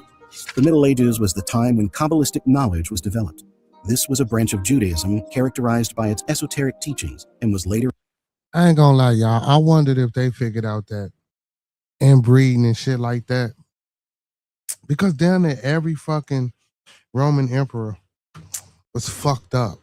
I had some type of mental trauma or something going on. I wonder if they figured out that them sleeping with each other and them fucking with each other was fucking them up. Same shit with the Egyptians and shit like that, because y'all know that was the thing. You feel me? You know, we call it incest, but you know, they call it keeping their bloodline pure. I wonder if that's why a lot of times, you know what I'm saying, like you know what I'm saying, especially during the medieval times and pre-medieval times and shit, you get where motherfuckers be handing over their daughters as suitors and shit, or handing over their daughters hand in marriage for this, that, third, and for partnership between 2 kingdoms and mating and shit like that, you know what I'm saying? Because shit, having relationships with each other, man, all the motherfuckers they was going crazy. They was fucking mad. It was insane. I wonder if somebody figured that shit out. Nah, we gotta start fucking with other people, man, so we can keep this day rolling. Let's keep going. Adapted into Western esotericism and the Christian Kabbalah and the Hermetic Kabbalah. Jewish Kabbalah was the product of profound thought and discussion among rabbis. Like the Gnostic Jesus, They were preoccupied with trying to explain the relationship between eternal God they called Ein Sof, meaning the infinite, and a finite universe created by God. Mortal men are part of that finite universe. So can they even grasp the concept of unending godhood? One of the most important pieces Say unsoft. Some people say unsoft. of scholarship created during this period is the Zohar, first published by Moses de Leon in the 13th century. Moses de Leon claimed it was a work recording the teachings of Simeon ben Yochai, a Jewish sage who lived in the 1st century AD. But modern scholars think it was de Leon who wrote the book himself. The Zohar contains discussions of the nature of God, the origin and structure of the universe, the nature of souls, redemption, and the metaphors relating man to darkness and the true self to the light of God. It should be noted that this light of God is very similar to the inner spark that was mentioned in the Gnostic Gospels that discuss the teachings of Christ. And like the Gnostic Gospels, a careful reading of the Zohar offers insight into the relationships between Jewish sages and the higher extraterrestrial powers. A 20th century Kabbalist rabbi and physicist named Aryeh Kaplan published a critical version of the Torah and a number of commentaries on Kabbalistic texts, including the Zohar. After studying this text for several years, he concluded that they contained evidence of the existence of extraterrestrial life. Kabbalistic texts clearly state that there are 7 Earths. Until Kaplan's studies, it was thought that this number corresponded to the 7 continents. But as Kaplan recalls, the Zohar... So that's Kaplan right there. I don't know if y'all watch Ancient Aliens or if y'all ever seen the Ancient Aliens. He been on a few episodes to try to coincide or try to make correlations with this alien belief and shit like that. So, you know what I'm saying? I don't know. That don't get me wrong. You know, I'm a quacker the same way because I do believe in that shit. But I don't put it with this. But, you know, it's a book, man, called Behold the Pale Horse. I don't know if y'all can get it. I don't know how true of a version that it is. I got to reorder that book or how true of a version it is. But, you know, he speaks, William Cooper, he speaks about how in that book, how they come down here and they talk to the president, but they was talking to Eisenhower during that time. I think it was Eisenhower or Roosevelt, one of them, talking to him during that time. And, you know, they was telling them that, yeah, we gave y'all religion. We got y'all believing in this shit. You feel? I don't listen again. I don't know how true it is. I know he was a naval intelligence officer, and he had some shit that he was supposed to destroy. Somehow he got into it, and he started seeing things, and he came up with this book, and it's called Behold the Pale Horse. Hey, listen, go get it. It's a good read. Listen, when I say a good read, from cover to cover, it's a great, damn great read. So yeah, but this guy here, man, he be on Ancient Aliens, and like I say, this is where they try to bridge the gap. You feel me? And you know, even I, you know, saying it came on and said, well, look, maybe them motherfucking angels and shit that y'all think is angels and shit like that, maybe them aliens. You feel me? It did say the daughters, what did it say? The sons of God came down here and slept with the daughters of men. You feel me? And it's all type of perversion and all type of things happen. And of course, you might birth a giant, or you might birth this, or you might birth that. You feel me? Or whatever the case may be. Maybe they were aliens. And if that's so, and if that's true, you feel me? And then if they fail out of grace, you feel me? And so like maybe those Anunnakis, when they fail, that's where they fail. And feel me? You feel me? Which was these fallen angels. And then these angels, like I say, because each angel is a different angel. You know what I'm saying? Now, however, and guess what? So that angel or that Anu, or you know what I'm saying? When he was creating the people, you feel me? Once they started separating, you feel me? They created people who were versions of them, or what they wanted to be like, or I guess look like, because you know it does says that let us make man in our image. So it was more than one motherfucker that fell, and it was like an agreement. You feel me? That's like an agreement. Let us make man in our image. You feel me? That's like an agreement. That's not more saying it's two people. You know what I'm saying? Creating some shit. That's more like, man, let us. You feel me? We gonna do this shit. Let us make the people that we finna create. Let us make man in our image. So whatever they look like, or whatever the fuck up the bell, that's what they did, and that's how you come up with different people. Listen, if you believe in that shit, you feel me? I don't want to get too far off, but let's get back to the material. Explains that each of these 7 Earths are separated by a firmament. It also states that each of them is inhabited by intelligent creatures, not men, but other beings who understand the existence of God. Some of this secret wisdom is contained in the so-called Tree of Life. The Kabbalistic Tree of Life is an arcane diagram containing 10 spheres called sephiroths. Each of the Sephiroth has a specific name and certain characteristics, and they are connected by 22 different paths. In the traditional Kabbalistic diagrams, the tree of life is supported by a black column and a white column, symbolizing Jachin and Boaz from the Temple of Solomon. One interpretation speaks of the path between That's Jakim and Boaz. You feel me? Those are the two pillars or the two columns of King Solomon Temple. So you had to pass through those columns as you coming into King Solomon's Temple, which was a temple that was built without any metal, any iron, or anything stone. And you had to be divested of everything. You had to be desolate. You know what I'm saying? To be a man of good repute and moral standing to be able to participate in the building of King Solomon's Temple. You feel me? So I guess everything was built by, I don't know, man, maybe a lot of this shit is metaphorical. But anyway, but Boaz and Jakim, you know what I'm saying? Those are the two pillars that you walk through as you enter into the sanctum of sanctorium, you know what I'm saying? On your way to the holies of holies. You feel me? Is where the altar is, you know what I'm saying? Or the burn. Anyway, y'all, we ain't gonna get into all that. So, and again, you know, for a lot of people that say, you know what I'm saying, masonry is devil worship and masonry is this and that. So for a lot of people that don't understand or that don't know, you know what I'm saying, a lot of the things that's being spoken right here within the Judaism religion, masonry deals with. Let me tell you something. Masonry deals with our religion, even though masonry is not a religion itself or not a political, supposed to be a religious group or a political group within itself. But the foundations, the premise, the ideologies, you know what I'm saying, all that shit, you know what I'm saying, it's one and the same, man. One and the same.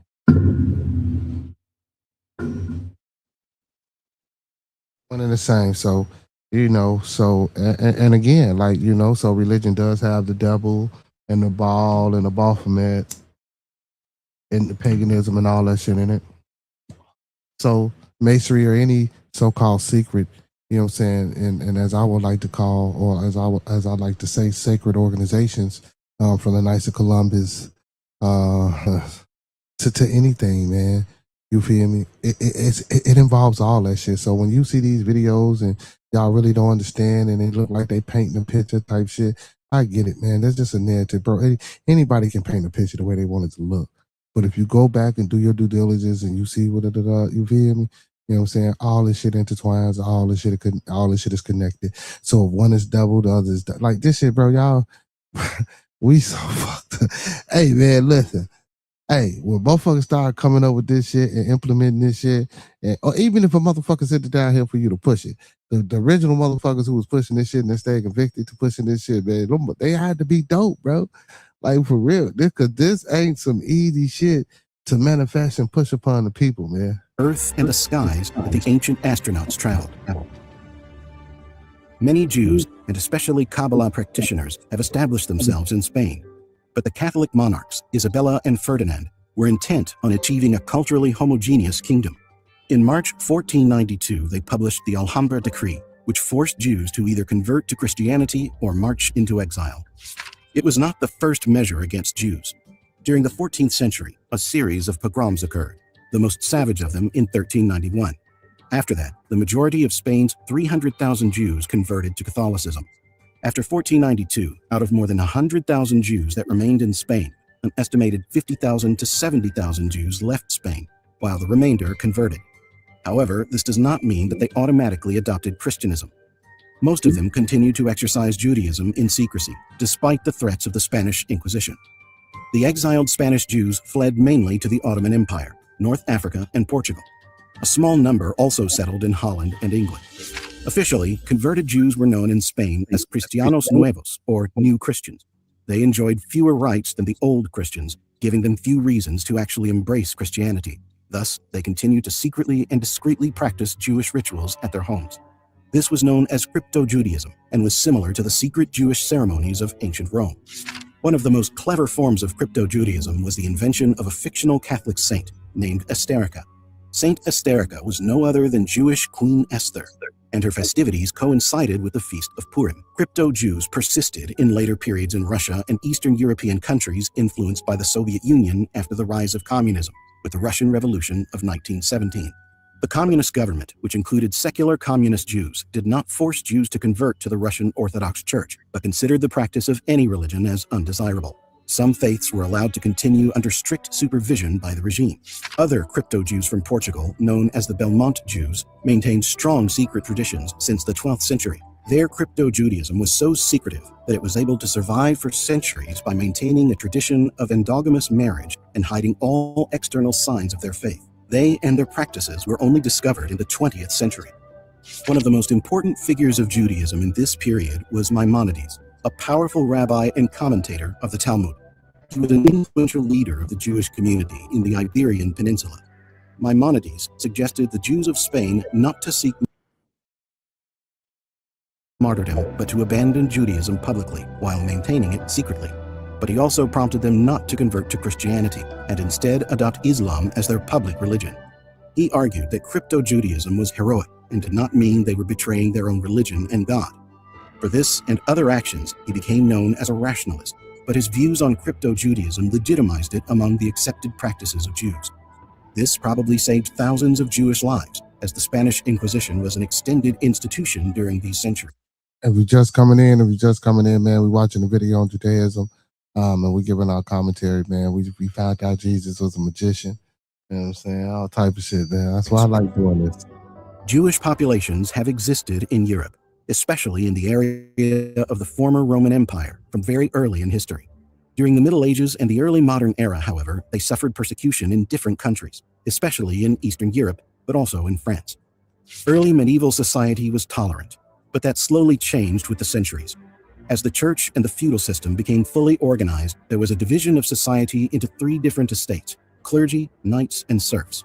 But as non-Christians, Jews did not take part in that organization, leaving them with other occupations, primarily commerce and artisanship. They were also protected by kings, princes, and bishops because they provided crucial services such as finance, administration, and medicine. However, states also applied excessive taxes to all professions mainly run by Jews. Kings frequently kept Talmudic rabbis in their courts for consultations. Competition with Christian priests, especially members of the Franciscan and Dominican orders, rose in the 14th and 15th centuries.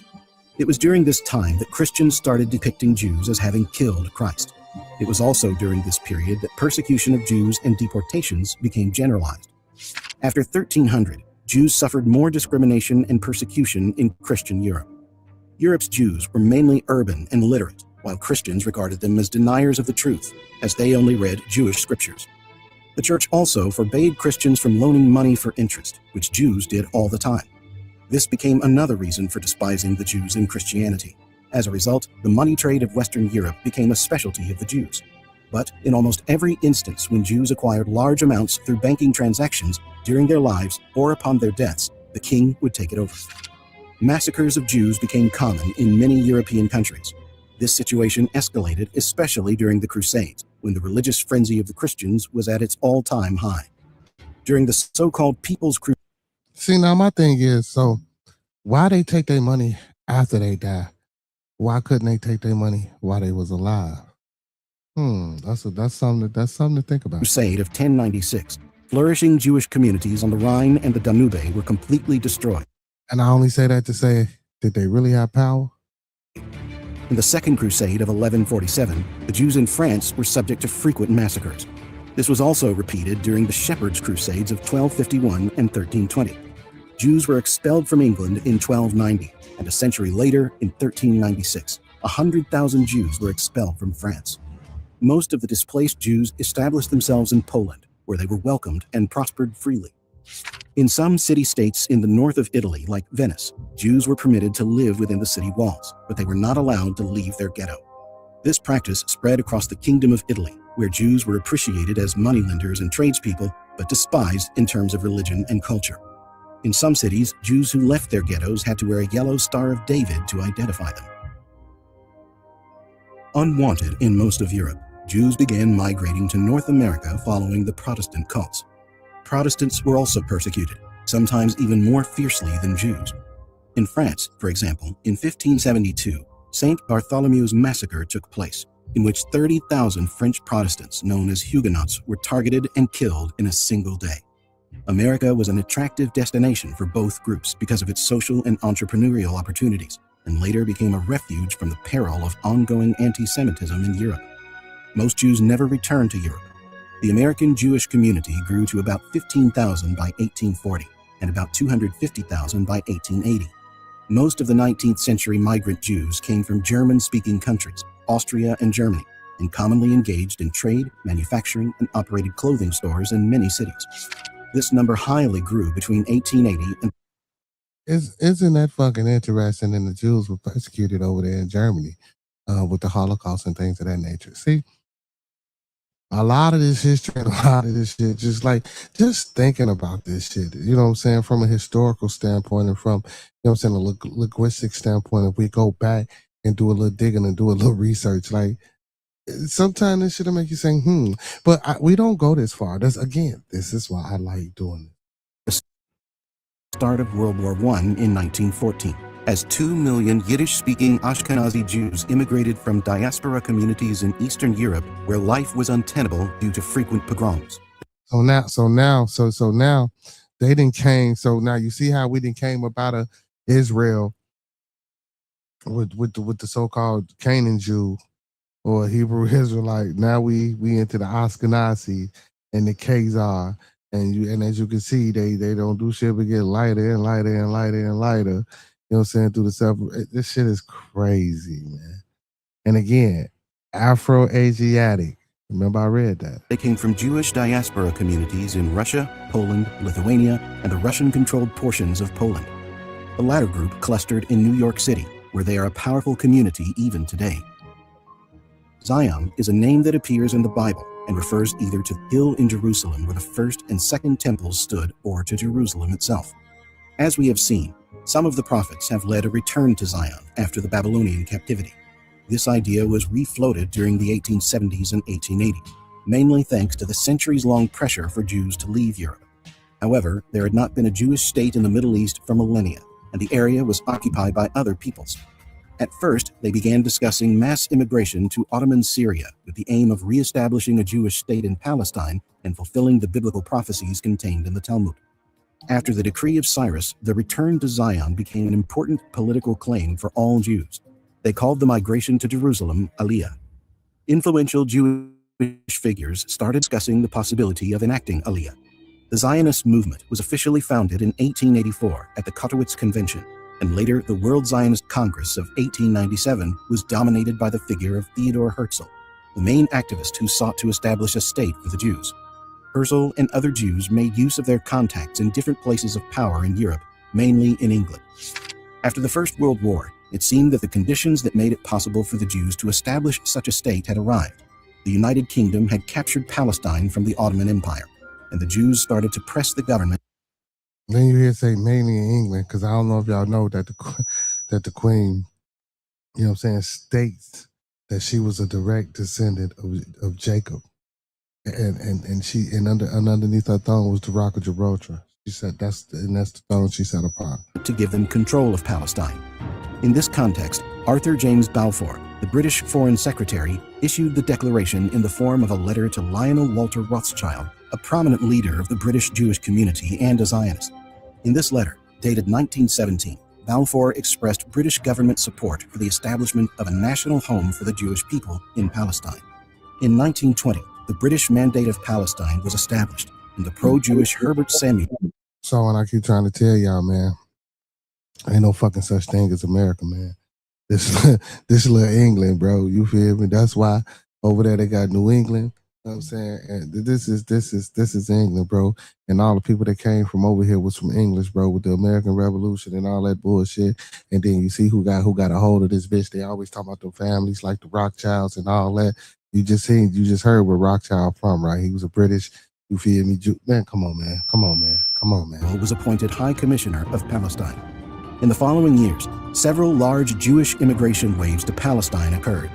The Arab co-inhabitants of Palestine were hostile to increasing Jewish immigration, however, and as a result, they began to express their opposition to the establishment of Jewish settlements, and they also began to express their opposition to the pro-Jewish policy of the British government in violent ways. After the 1920 Arab riots and the 1921 Jaffa riots, the Jewish leadership in Palestine believed that the British had no desire to confront local Arab gangs and punish them for their attacks on Palestinian Jews. English officials simply decided they did not have any responsibilities in this conflict between the two foreign groups. 600,000 Muslims lived in Palestine in 1922, as well as 94,000 Jews. Major riots occurred during 1929 and later in the 1936 to 1939 Arab Revolt in Palestine. The United Kingdom, seeing this increase in violence, now began to lean towards a binational solution, supporting the establishment of both an Arab state and a Jewish state. However, in 1939, the Jews had other, more pressing preoccupations. In 1939, Nazi Germany invaded Poland, prompting a declaration of war from France and Great Britain. Hitler's dreams included a racially homogeneous Germany. This meant expelling all the Jews in Germany, but he did not want them to take their possessions. Instead, an increasingly discriminatory legislation was passed, allowing the German state to dispossess the Jews. This garnered billions of German marks, allowing the rearmament of the country. The Nazis developed their ideology based on racism and the pursuit of what they called living space. Since Hitler was inaugurated in 1933, the regime passed anti-Jewish laws, encouraged harassment, and even orchestrated a nationwide pogrom in November 1938, known as the Night of Broken Glass. After Germany invaded Poland in September 1939, occupation authorities began to establish ghettos to segregate Jews. During the Second World War, Germany started to build concentration camps where the Jewish population was sent to do forced labor. But in 1941, due to the increasing costs of maintaining a large camp population and the pressures of the war economy, it was decided that Jews and other prisoners would be eliminated. Between 1941 and the end of the war in 1945, Germany systematically murdered around 6 million Jews, roughly 2/3 of Europe's Jewish population. These mass murders were first carried out through mass shootings, but later poison gas chambers were implemented. Following the invasion of the Soviet Union in June 1941, 2 million Jews were shot by German forces and local collaborators. The property, homes, and jobs belonging to murdered Jews were redistributed to the German occupiers and other non-Jews. Although the majority of Holocaust victims died in 1942, the killing continued at a lower rate until the end of the war in May 1945. Separate Nazi persecutions killed a similar or larger number of non-Jewish civilians and prisoners of war.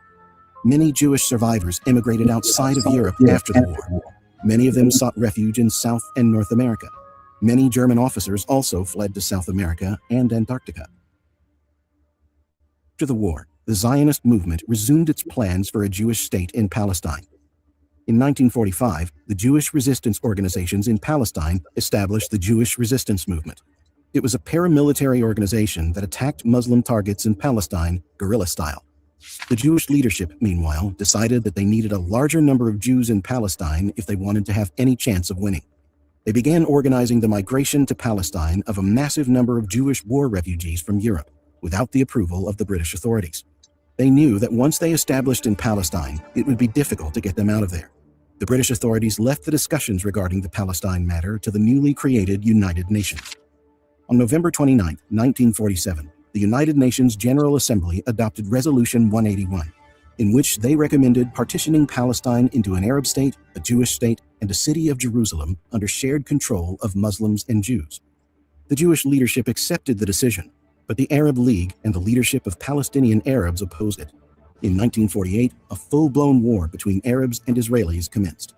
In the middle of the war, after the last British soldiers of the Palestine Mandate left the area, Jewish leader David Ben-Gurion proclaimed on May 14, 1948, the establishment of a Jewish state in Palestine, which was named the State of Israel. In 1949, when the war ended, the State of Israel started to receive massive waves of Jewish immigrants from all over the world. It should be noted that Israel did not respect the division proposed by the United Nations, and were it not for the Egyptian defense of the Gaza Strip and Transjordan defending the West Bank, Israel would have occupied the entirety of Palestine. Since its inception in 1948, the State of Israel engaged in an aggressive foreign policy, the encouragement of Jews from all over the world to migrate to Israel, and the use of espionage and military power to achieve their goals in the region. Israel is today one of the 9 countries with the most nuclear warheads, even though they are a relatively small country with a population of less than 10 million people. Since 1948, Israel has been involved in several major military conflicts, so many that the entire history of the State of Israel can be told through its wars. When the United Nations voted to partition the British Mandate of Palestine into 2 states, British troops were given orders to leave the country immediately. At the same time, violence between Arabs and Jews escalated. Among the most infamous events was the attack on the Arab village of Deir. Now, what I don't want to do, and what I don't want to do, is push a narrative against either, right? So particularly that's not what the video is for, is to push a narrative for either. But due to the politics and due to who and how and what happened prior to Hitler and prior to all these people that they're talking about with the land and the migration and the movement of people and like I say, the conquering, it just was a lot, and we all about the things that go on over there, and everybody asks the question, will it ever stop, will it ever change, and this, that, and the third, and people have their own different type of narratives about, well, these converts, the people left the land, they coming back to the land, this is why they fight for them. So, and also, y'all know, like, even with the dome, you feel me? Like, Muslims and Israelites, you feel me? They all worship at in the same temple, the same place, which is kind of crazy. But again, they trying to keep the peace, and I just think, you feel me? You know what I'm saying? I just think it'll always be a civil arrest over there with that type of contention, especially with the Zionists and the politics, the Israelis and the Palestinians and the Arab community. It's just always going to be some form of contention. Do we want that? No.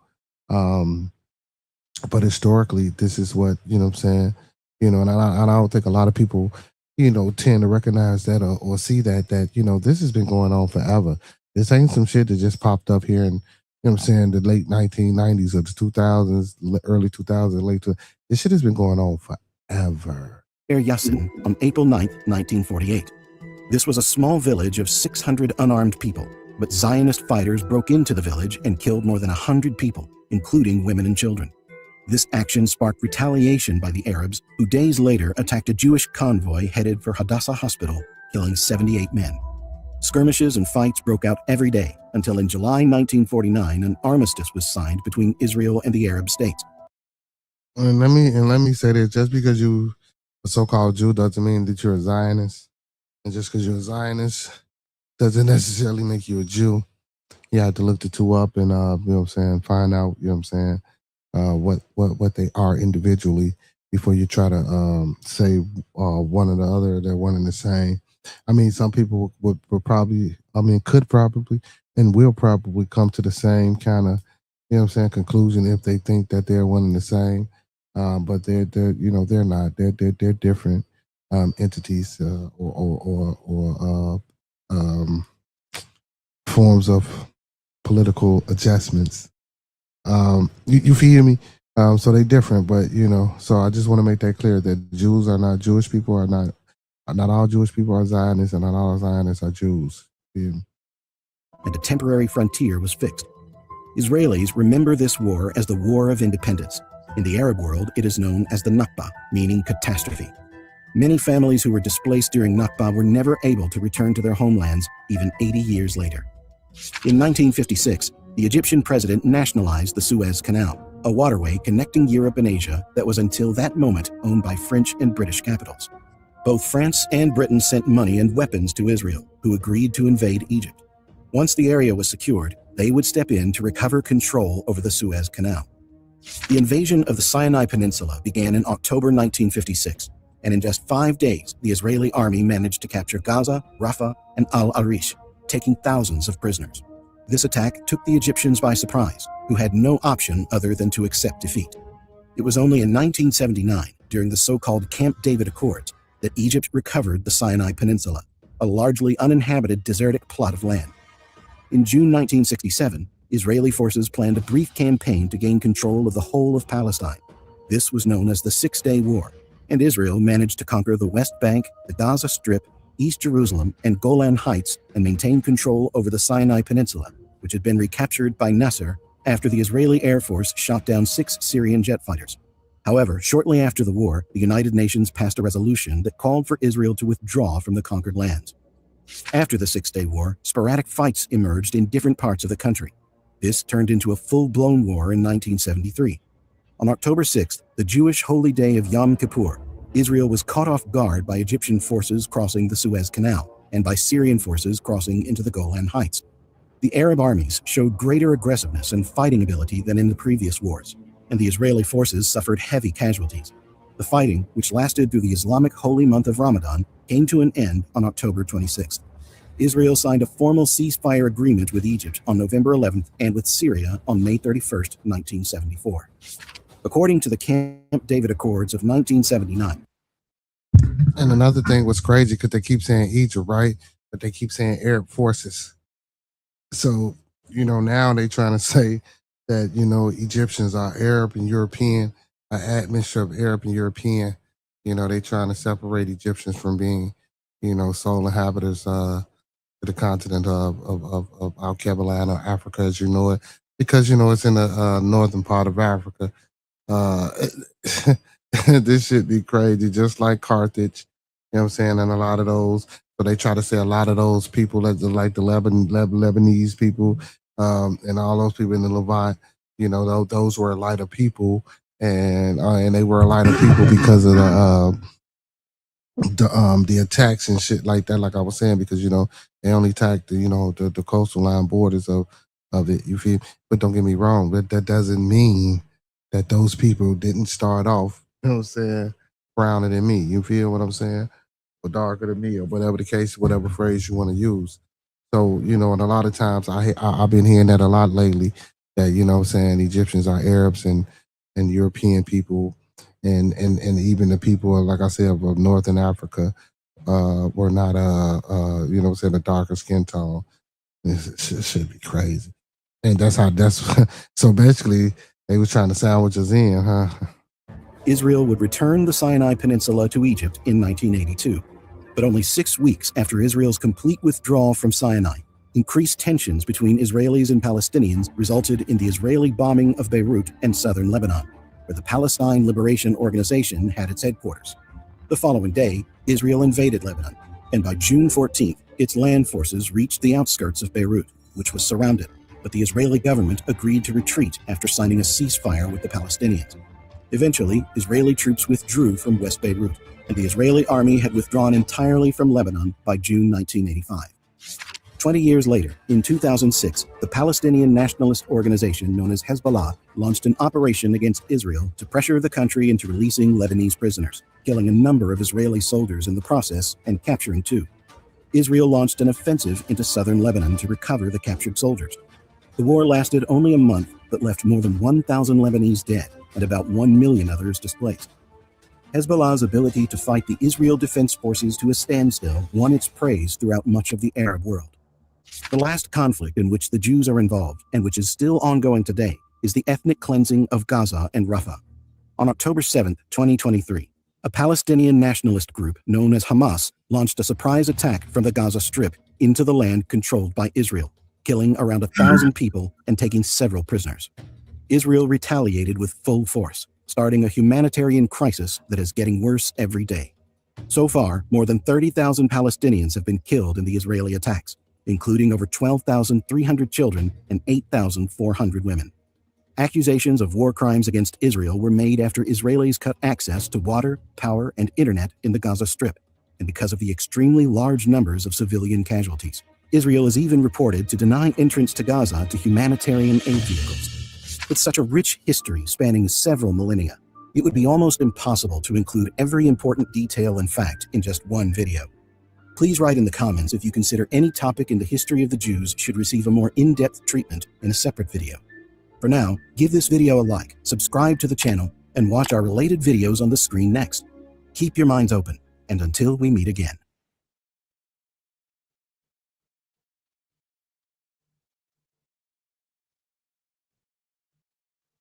Yo. Yeah, man. Pretty interesting stuff, man. We found out Jesus was a magician. and also, even though I wanted to focus more on the school of thought system of Judaism, I do like how this video went into, saying the political side of it, and mentioned a few things. Now listen, so what I will say,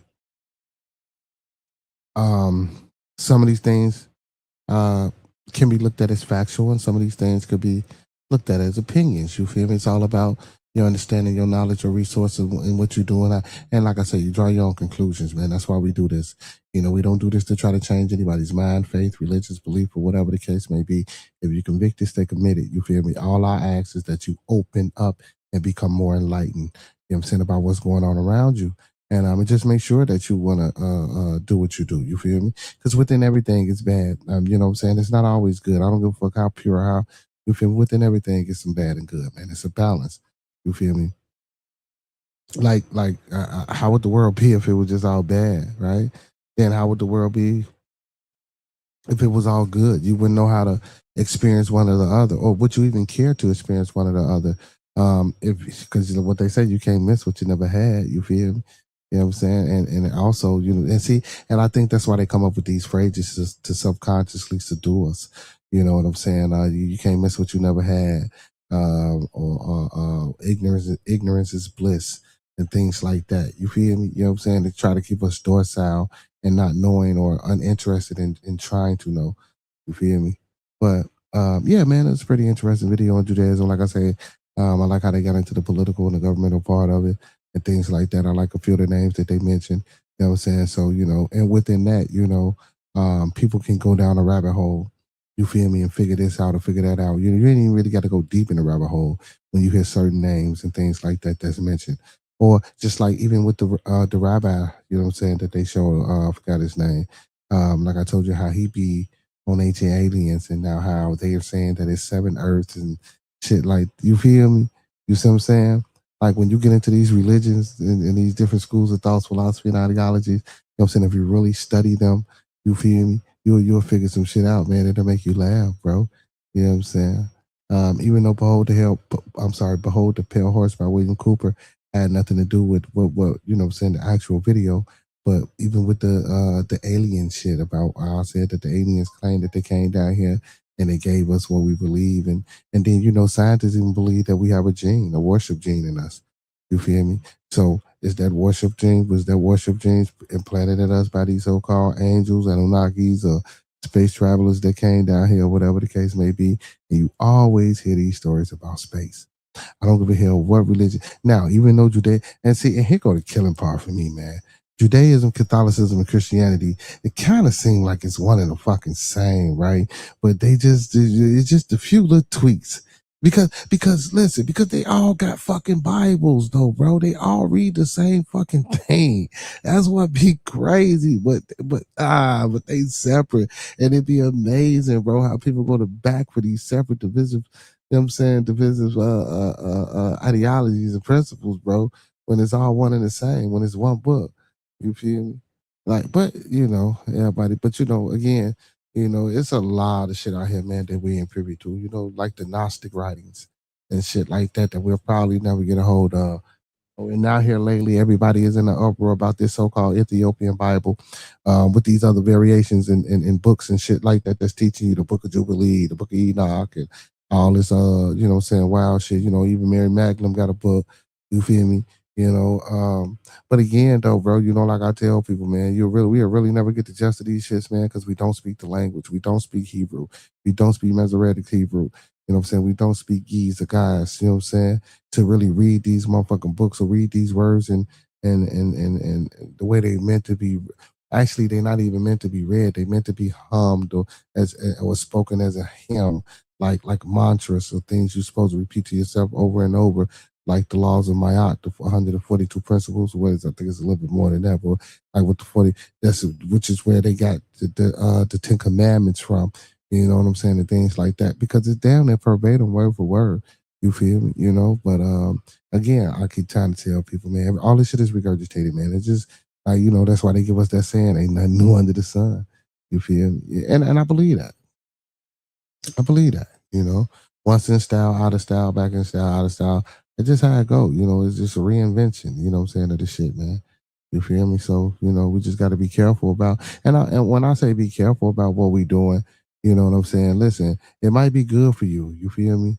Like, I'm not knocking, and listen, we only knock things because, we taught to stray away from those things, or we thought those things are necessarily bad for us. But shit, I'm gonna tell you Christianity bad for you. I'm gonna tell you Catholicism bad for you. I'm gonna tell you Islam is bad for you. I'm gonna tell you Judaism is bad for you. But that's just my opinion. But guess what? You go out and do it.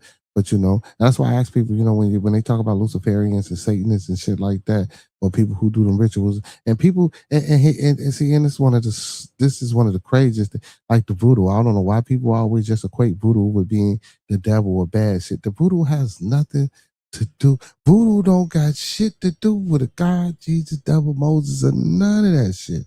That's actually a practice, you feel me, of your people. If you believe you are African American, because I'm from America, I ain't never been to Africa. I don't know why people keep saying that shit, you feel me? Because everybody that's a melanin ain't from Africa, but I digress on that. But even with the voodoo shit or hoodoo, people think that's like such a bad thing, bro. It's not, bro. It's not. You just don't understand. You feel me? Like, you're not a practitioner. I believe if a lot of people took the time out to understand, bro, you feel me? To be able to hypnotize yourself and put yourself in an intrinsic state, like, oh man, that shit, like, come on, man. Like, it's the same shit as the Holy Ghost. Right? I would compare it to, even though it's different, but if I had to compare it to something, I would say the same shit as the Holy Ghost. When a motherfucker gets speaking in tongues, you feel me? Or when a motherfucker get possessed, you feel me? You know what I'm saying? Like, it's shit crazy, man. But these be interesting topics, man, and I like for people to chime in and tune in and you know what I'm saying, get an understanding of just what we doing over here on the channel on Sundays with the Bearded Tabernacle, man. So today we just watched a video on the historical value, well, not value, but the historical ideologies and principles of Judaism. It was pretty interesting. It was a short video, but pretty interesting. I had a question mark up there because I didn't quite know what I was going to actually go over and watch and partake in. You feel me? But at the last, you feel me? It was interesting. Two Wheels. What's up, bro? Okay. What you think of the video, Two Wheels? I know you go to church.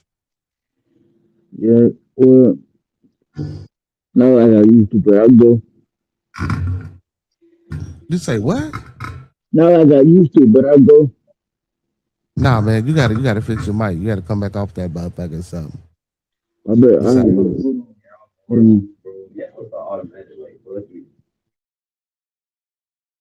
Well, your brother stay on that motherfucking gang, don't he? Stay on that motherfucker, babe. That's his motherfucking pastime. I said I used to, but not no. No, I got used to. Okay, now you sound a lot better. But that ain't got nothing to do with it. Now I said what you think of the video. I thought you know what I'm saying, we see you ain't a church goer. I know because you said your mama pastor. So you gotta know something. I don't. I don't know. I don't know a lot, man. I just know what I've been taught, man.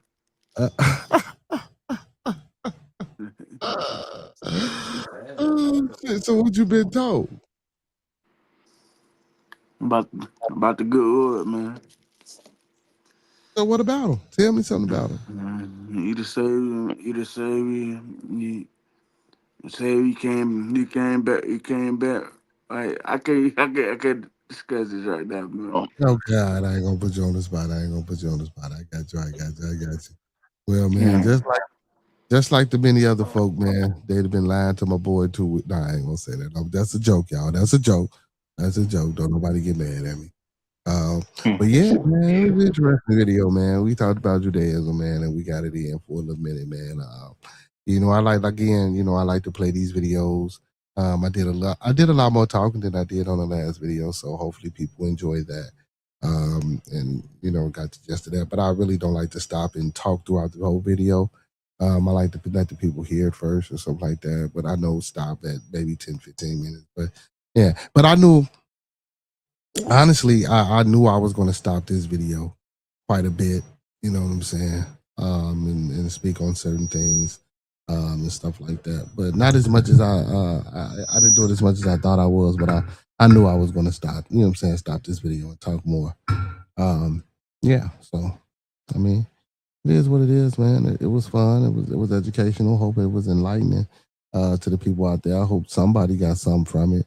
Or I hope it was interesting and and got someone to want to, go study, research, look up and find out, what Judaism is, and look up some of these characters and people who played a part in Judaism, especially Josephus. He's like a primary source for scholars, or a go-to primary source for scholars when we talk about proving the validity of Jesus the Christ.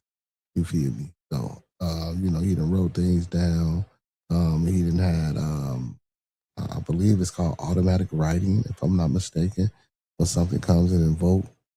You know what I'm saying? And take over him, possess him, and he just get to saying things and writing things down.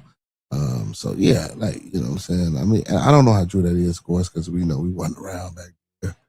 We was definitely not around back then. But, it's always interesting. At least to me anyway, man. I like this type of shit, learning, broaden your horizons. You know what I'm saying? And guess what? This might not be an everyday topic of discussion or conversation, but if it comes up, if you ever out and about or whatever the case may be, watch the show and you can be like, oh man, whoop the bam, I heard that. You know what I'm saying? You can either say it out loud to keep a conversation going, or you can say it to yourself and go through your database and come up with a way that you want to respond to what you heard. So it's all a process, man. It's all a growing process, man. It's all a growing and learning process. And that's just, what I want my people to do, man. Continue to be great, continue to grow, continue to learn. You feel me? Ain't nobody better than nobody. You feel me? You know what I'm saying? I don't go for what religion, you know what I'm saying? The what religious belief or faith that you take part in, man. You should never think that you're above somebody because you're in a different religion. You know what I'm saying? We get enough of that with the colorism and racism that we got going on in the world. So we don't need it from, you know what I'm saying, from the peanut gallery too. You feel me? Yeah. But yeah, man. Dr. Chocolate is in the building. Doc, what's going on? What's up? What's up, Cam? No, we got Doc in here. Look at Doc coming through. Yeah, Doc, we just got through watching the video, man. I had to, bless the people with a video about Judaism and shit like that, man. It's a learning day. You know what I'm saying? After a long weekend. Damn. What the fuck? After let me go. After a long weekend of foolishness, you know what I'm saying? We had to come in and, teach the folks. She said, I know it's Sunday. Hey, don't do me like that, Doc. Don't do that. I'm also, it's Sunday. You know what I'm saying? Yeah. Hey, so since it's Sunday, did you come over here to repent? Doc, did you come over here to repent? You know what I'm saying? For the things that happened yesterday. Let me stop before she cuss me out. I'm sorry. Let me I ain't mean to bring it up. Let me be my ass quiet, man. Let me be my ass quiet. Come on, man. Yeah, man. Let me be my ass quiet. I ain't trying to start nothing. I ain't trying to start shit. You know what I'm saying? Listen, man. Honestly though, what I will say, man, if the ladies can just, come together, man, and figure it out, you know what I'm saying, that'll make me happy. You feel me? If the ladies can. Now, if y'all can't, that's cool too, but I would love for the ladies to come together and figure it out, man. And, you know what I'm saying? And just be like, we can be better than that. You know what I'm saying? We can be better than that. You know what I'm talking about? It might not ever happen, but, if she, yeah. You know what I'm saying? Wheels, Brian. She said, I know it's Sunday. I know what happens on Sunday. Hey, man. But yeah, we just got to watching the video, Doc. You know what I'm saying? I'm just trying to inspire the people, man, open up the people's brains and shit like that, I think, after hearing a lot of foolishness, I think, sometimes it's needed to, take a break and, learn some shit or have a different opinion or check out some different material and content. You know what I'm saying? Most definitely, man. Listen, man, hit that like button. And you know what I hate though, man? Sometimes, my audience on Sunday don't be as popular. Like, don't get me wrong, I know about Monday is slow, but you know what I'm saying? But Sunday, from what I do, I know Sundays might not be, you know what I'm saying, too popular for certain individuals, but that's okay. You feel me? Hopefully we'll get to the point where, you know what I'm saying, we'll start getting that influx of all different walks of life, you know what I'm saying, that want to engage in, you know what I'm saying, the different schools of thoughts and shit like that. You know what I'm saying? So we're gonna try to grow this Sunday, man, and make this Sunday thing a thing, man, because I be seeing a lot of other people, you know what I'm saying, do they little channels on this, that, and the third, or you know what I'm saying, do they little debates on religion and shit like that, you feel me? You know, I ain't necessarily trying to get into no debates, you feel me? But as far as the engagement, as far as the talking, as far as the trading resources and things like that, you know, I don't mind nobody coming up here speaking a piece. I encourage it actually. You know what I'm saying? It makes for a better show at times, you know what I'm saying? And when I say debate, and so I know a debate in a formal way, because any and all intellectual discourse is nothing but a debate. But I don't want it to be malicious. I don't want it to be taken, you know what I'm saying, in the wrong way. You feel me? You know, because some people, you know, oh man, you talking about all the, yeah, I know it's the internet. No motherfucker ain't here. It ain't gonna crash out on me. But I don't want to cause any emotional duress to anybody. You feel me? From my understanding and my views and my opinions on how I feel and my convictions and my beliefs. You feel me? You know what I'm saying? Sometimes, and that could be a lot for people. You know, that really can be a lot for people. That really can be a lot for people. You know what I'm saying? Especially when you have a certain belief and you're trying to convey a message, and you know this person or that person might necessarily think that you're trying to push it on them and stuff like that. See, that's why I like to, you know, Sundays on the Tabernacle. That's why I like to attack it from all different various points of perception. You know, this week, you know, we're talking about Judaism. Last week it was about Norse mythology, and I hate the fact that we have to add mythology on it, because that's what, you know, because we centralize religion to only Christianity and Judaism and the Mohammedan. So, you know, once we centralized those three main religions and said that Abraham or Ibrahim or Abram was the father, you feel me? That central point of contention with those religions kind of kicked everything else to the side. You feel me? That's why, you know, everything is pagan, or everything is mythology, you know, when it comes to the Greeks, when it comes to the Romans, you know, when it comes to Norse, when we're talking about Odin, Thor, and things like that. And Odin is actually where they got the word God from, to put into the canon. You know, for those who don't know, you feel me? See, that's why I always teach and tell my people to get into the linguistics. If you get into the linguistics of this shit, you'll learn it. What's going on, Miss Shelly? How you doing, Miss Shelly? Shelly. Oh, we got Taco. Yeah, man, Taco be slide, man. Taco done came over a few times, Miss Chocolate. I like Miss Taco, man. Miss What's up? Taco ain't, What's up, Taco? What's yeah, up, Michelle? Taco ain't like y'all, man. Taco nice, man. You know what I'm saying? Let me stop. Look. Hey, let me stop for Miss Taco show out. Oh shit. Oh, Miss Taco be nice, man. She come over, she speaks, she say hello a few times. She been on. She really ain't hit the panel or engaged in too much, but Miss Taco, you always welcome. You know what I'm saying? You know, my panel was always open. You know, for the goddesses to come chit chat. You feel me, and talk about it and everything. You know what I'm saying? We try to keep the BS to a minimum. I guess, but shit, I guess we don't. You know what I'm saying? What's going on, Miss Jen? What's happening? Miss Jen, you know you late though. You late though, Miss Jen. I know you probably at work. I thought she was already in the chat. Nah, Brian, Fambo, because you know Fambo was up here with us earlier and shit. You feel me? Fambo, and Triple R, I forgot what the hell that mean. You know what I'm saying? I forgot what that mean. But yeah, man. Miss Jen, you missed it. You know what I'm saying? It was a short video, but it was a good video. You know what I'm saying? It started off with the school of thought, and then they got into, you know what I'm saying, the government and the politics of it and shit like that between Palestine and Israel and the Arabs, the Egyptians and shit like that, and you know what I'm saying, the modern day war and how they, you know what I'm saying, came about and shit like that. But yeah, man, like it was a real informative video. And when what I do, and I'm going to tell y'all something. So when I find these videos, I try to research the person behind these videos who made these videos and shit like that, because I just don't be liking, like, because I think I did one on like the Sambo shit, and then that one was so full of quackery, bro. Don't get me wrong, it started off good, And then it just went into so much fucking foolishness. I'm like, oh wow, man. Like, why we gotta go that route? But I get it. But then I don't understand. But I try to vet these videos, so when I put them out, you know what I'm saying? Like, even if y'all want to go do y'all own research or use this video as a point of contention, like a lot of times, you know, I try to find from my own understanding, not maybe necessarily personal belief, because I don't believe in a lot of this shit, but you're just from the understanding of research and the things that's pushed or the things that's peer reviewed. I try to find those videos with that type of information in it, because that's what connects the masses.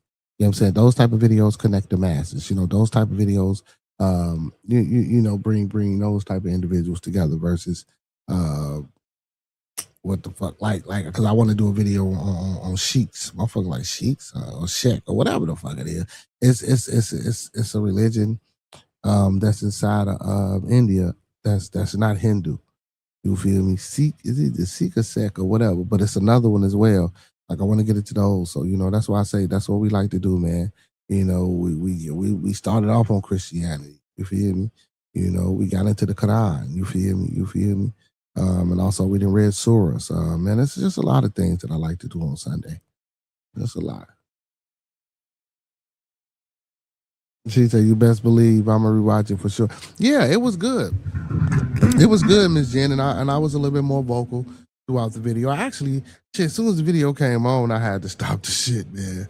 But we got it, because a lot of, don't get me wrong, like I say, even though I vet these videos and a lot of shit, but you know, it's still their truth. You know what I'm saying? Because we don't take the time out. We ain't taking these trips. We ain't going to see this shit. We ain't digging. Ain't nobody funding no group of black archaeologists to go dig and find out what's going on with the world. Because if we go do that shit and we find out the wrong motherfucking thing, they gonna need to take it, kill us. Come on, man. Y'all know how this shit go. Y'all know how this shit go. And what's crazy is it's so motherfucking dangerous, bro, that you gotta eliminate us like, cause we don't even fucking listen. So if you did have a group of motherfuckers, bro, that came back and brought this shit back to the hood or to the people, man, we ain't listening to him or her no damn way. So I don't even know what you did that for. But it's that deep. And they that scared that if we knew, or we can come to some type of collectiveness, I'm sorry, let me just say it, some type of conscious collectiveness. You feel me? Some type of conscious collectiveness. That's a collectiveness outside of the physical. Now we getting metaphysical, and now we getting spiritual. You feel me? If we can consciously come together as a collective, you feel me? You know what I'm saying? We can better move forward with our bulletin points and with our and with the things that we want to happen, so we can move this needle for our people to be, you know what I'm saying, even greater and steady advance,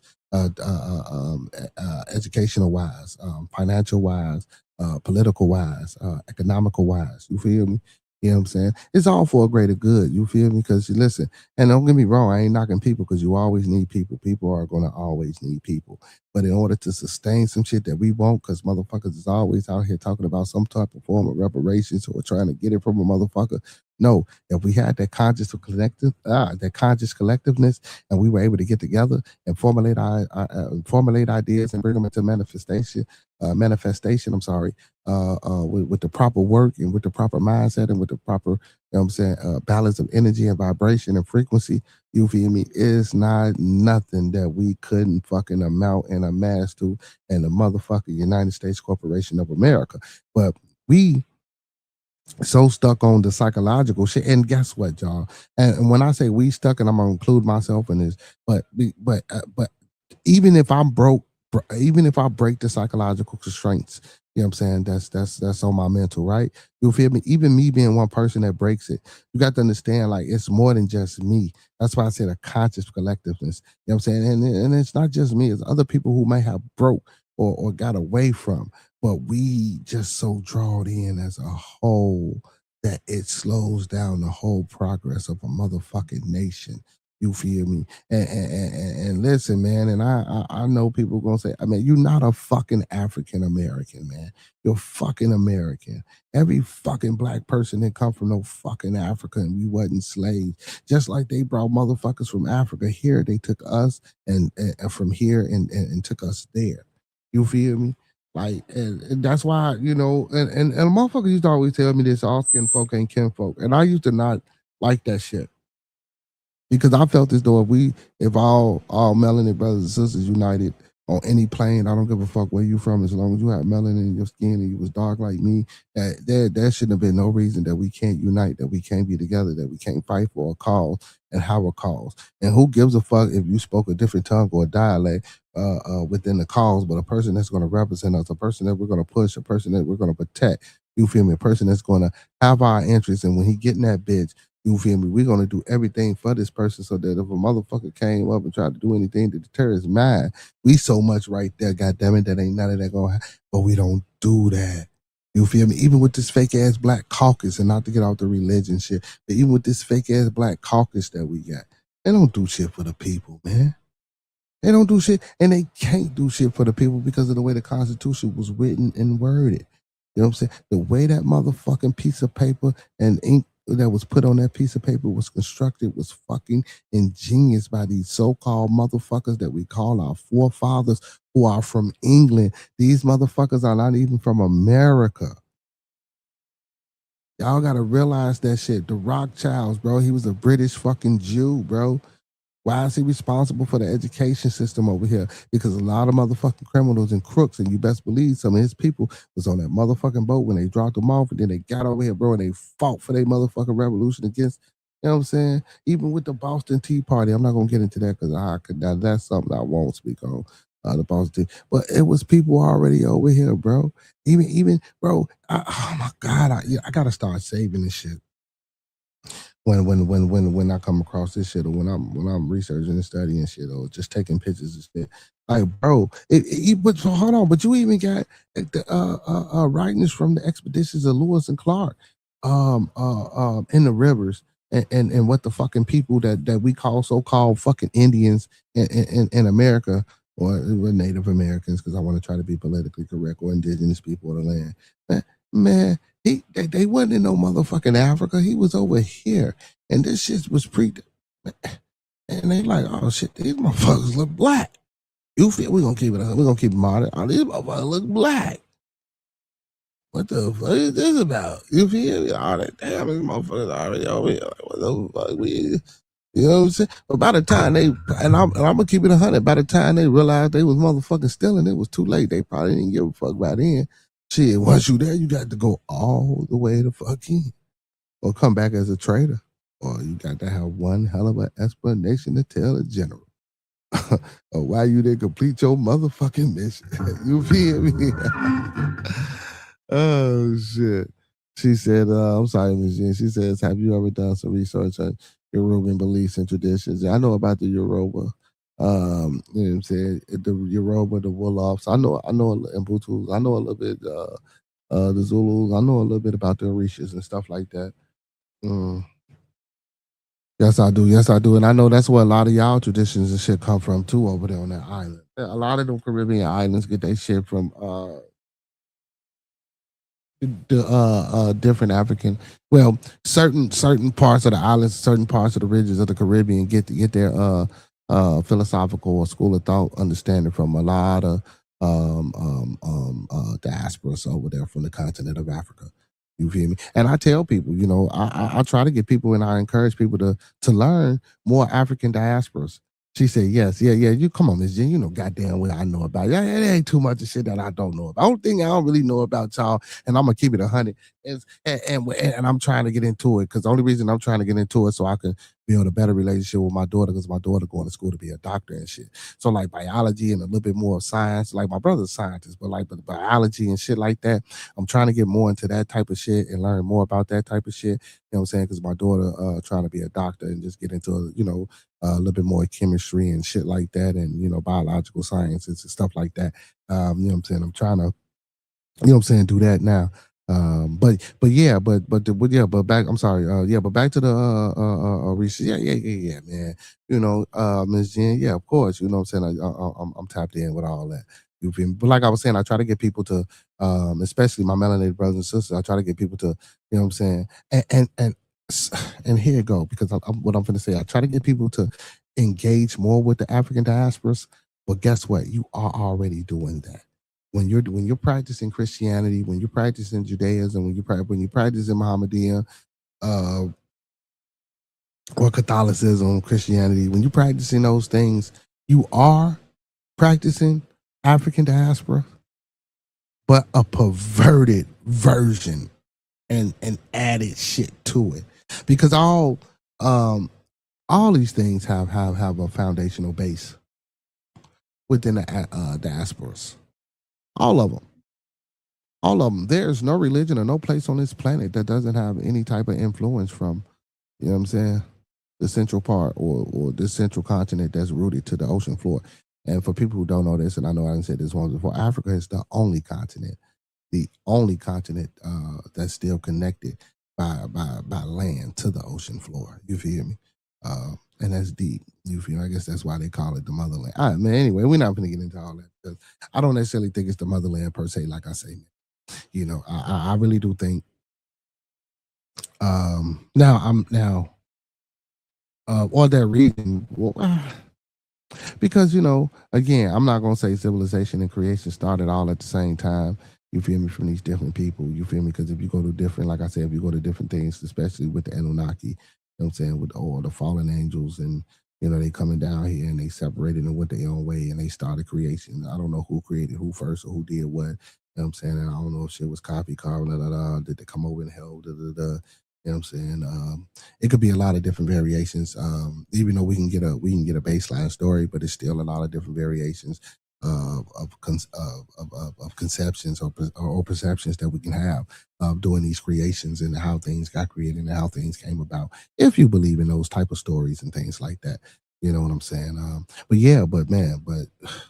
that shit wild, man. The centralization of Christianity, and these three Abrahamic faiths, Mohammedan, Christianity, and why and Judaism, and again, I don't even know why Catholicism is not a separate entity on its own, but they're going, because if Christianity and Judaism is separate, and I believe the only reason they separate is because Judaism doesn't believe that Jesus is a prophet. You feel me? And the Christians do. You feel me? And then the Pope is supposed to be the son, or the vicarist, the son of God. And man, listen, y'all, all of that. See, that's why I say so. A lot of this shit is crazy, bro. But it's interesting. I'm not gonna lie, man. When we sit down, well, even sometime, bro, when I sit here and watch these motherfucking videos, bro, I always figure out some shit and learn some different shit and be like, God damn, you know what I'm saying? I heard that, or I may have seen it and glimpsed at it and maybe overlooked it. So sometimes when I go back and watch these videos, man, it should be enlightening to me. You know what I'm saying? I like doing this shit with y'all and learning and flowing and going at the same fucking time. You know what I'm saying? And doing it together. You feel me? And I hope y'all do too as well. And again, like I gotta continuously say this, that there's no harm, no foul. You know what I'm saying? There's no point of contention, no malicious, no point of contention, no maliciousness, no ill will, you know what I'm saying, inner manner type of mindset involved when we do these videos or when we do our bearded tabernacles. And again, like I say, man, anybody can hit the panel, anybody can come up here and talk. I encourage or I employ people, if you got a preacher, a pastor, a priest, a imam, a rabbi, or whatever type of whatever, invite them, have them to come up here, man. And I'm not going to go back and forth. I'm going to ask questions. We can have a conversation. We can build. We can start resources. I'm not trying to fight with them. No, that's not what I'm trying to do. If I can get an understanding, and again, I want a logical understanding. I don't want no fucking shit. No, don't get me wrong. I'm going to rock with the spiritual side because I fuck with the spiritual shit. But, man, observation, you feel me? And I want a motherfucker who gonna be true, whether it's a man or a woman, that's gonna be true to the link and the crossover between religion and science is how they one and one. You know what I'm saying? We gotta always remember that. You know what I'm saying? Just like the separation of church and state, the church was the motherfucking state. You feel me? That's why they separated that shit. You feel me? Because the Pope and all these other motherfucking clergymen was having too much motherfucking power. Because at one point in time, and nobody in the motherfucking kingdom read but the priest and the motherfucker, maybe the king. You feel me? Maybe. And sometimes the generals of the army, but he wasn't ever really, because that's why they always should have a motherfucking clergyman, you know what I'm saying, when they were sending them letters to read the letters to those people. You feel me? Man, I seen somewhere where they was talking about fucking like bounty, mercenary, fucking religious motherfuckers that were messengers and shit like that. And they used them to send messages back and forth because it was safer for them and they could travel. And, you know what I'm saying, 9 times out of 10, they wouldn't be unalive so quick or killed so quick, like, you know what I'm saying, a regular soldier or a regular scout or something like that would. You know what I'm saying? Yeah. I don't know how true that is, but, you know, something I read, something I came across. But I can believe it. I mean, if we're strategizing and we want to talk logistics about, you know what I'm saying, that time frame, that time period and how things was going, yeah, I could see that. I most definitely could see that. You feel me? Hell yeah. Send the popes, send the preachers, send the priests. So when are they at? Motherfucker ain't gonna do none of them. Because 9 times out of 10, guess what? They all had the same belief system any fucking way. So a motherfucker could pass and walk through. Not all the time, but for the most part of the time. You know what I'm saying? The clergy, motherfucker always walk. Yeah, man. But other than that, man, I had a good time with y'all tonight, man. We've been on about 2.5 hours. Shit. I'll probably give it a few minutes, man. If anybody want to come up, man, and say something, speak on something. If you was in the building, if not, man, make sure y'all tap in and hit one of the memberships to the channel, join the channel. Appreciate everybody for sliding and coming through. Big ups to Fanbo for popping up with me tonight. Big ups to all my kings and goddesses as moderators on the channel. Also want to shout out my co-host, man, L Boogie Roscoe P, and my co-host with the most is my little one AJ. I love you, son. Big shout out to all my Twitch and Kick supporters and my Facebook supporters. Don't forget to give me a like, follow, and a share over there. And big ups to all my followers, fans, viewers, and subscribers over here on this YouTube thing, man. Ain't nothing like that. Ain't nothing like the tube. You feel me? Hey, motherfucker be wild, man. You get all type of experiences on here, man. We try to use this thing for a good thing. We try to use this YouTube thing to push our platform for positive and productive things. Sometimes it be a little rough, but you know, we try to shake that shit off and come back better than ever. You feel me? With the little rough shit that might pop up.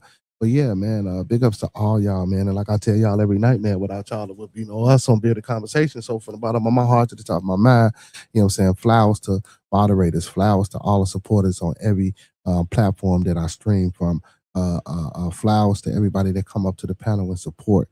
You feel me? And rock out with your boy. You feel me, man? Hit that like button, man. Subscribe to the channel. Share me out, man.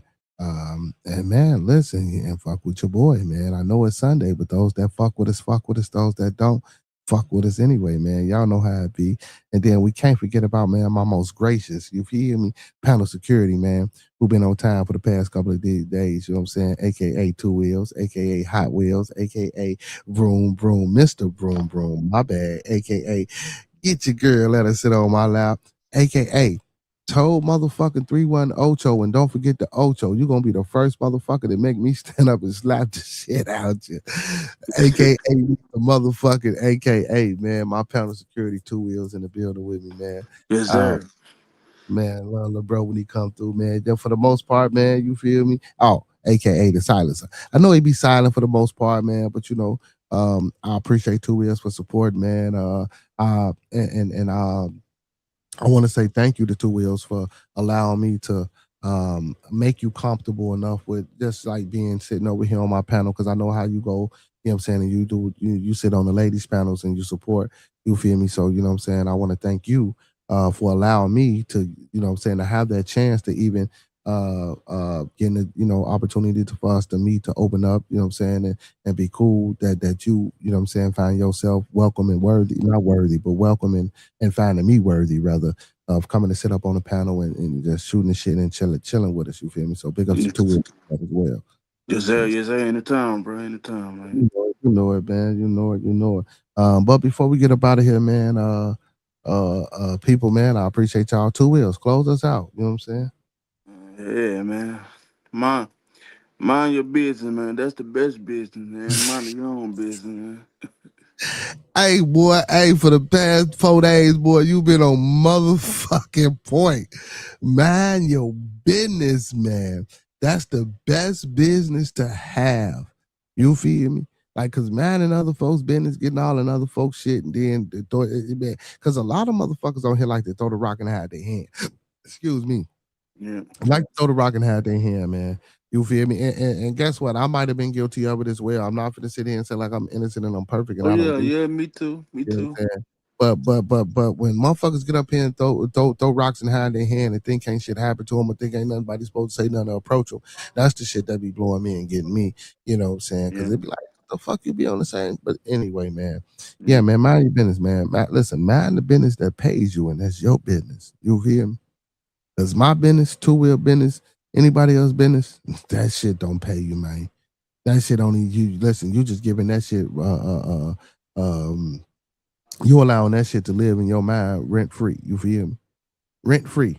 Motherfucker ain't paying you a damn thing, but always on your motherfucking mind, stressing you out, man. So we got to get away from that. We got to stop that. And again, man, listen, man, appreciate y'all for tuning in, man.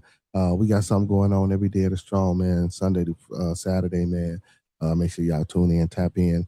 Now, usually 9 p.m. to 11 p.m. Central Time. If it ain't 9, it's gonna be 10. Or if I'm out, it'll be a little later. But guess what, man? We live every night. You feel me? No matter what happened or what going on, unless I'm sick or tired or sleep. But other than that, man, we live every night. Like I say, man, Sunday through Saturday, man, we got something going on every day of the strong. Bring the family, bring the kids, bring your friends, man.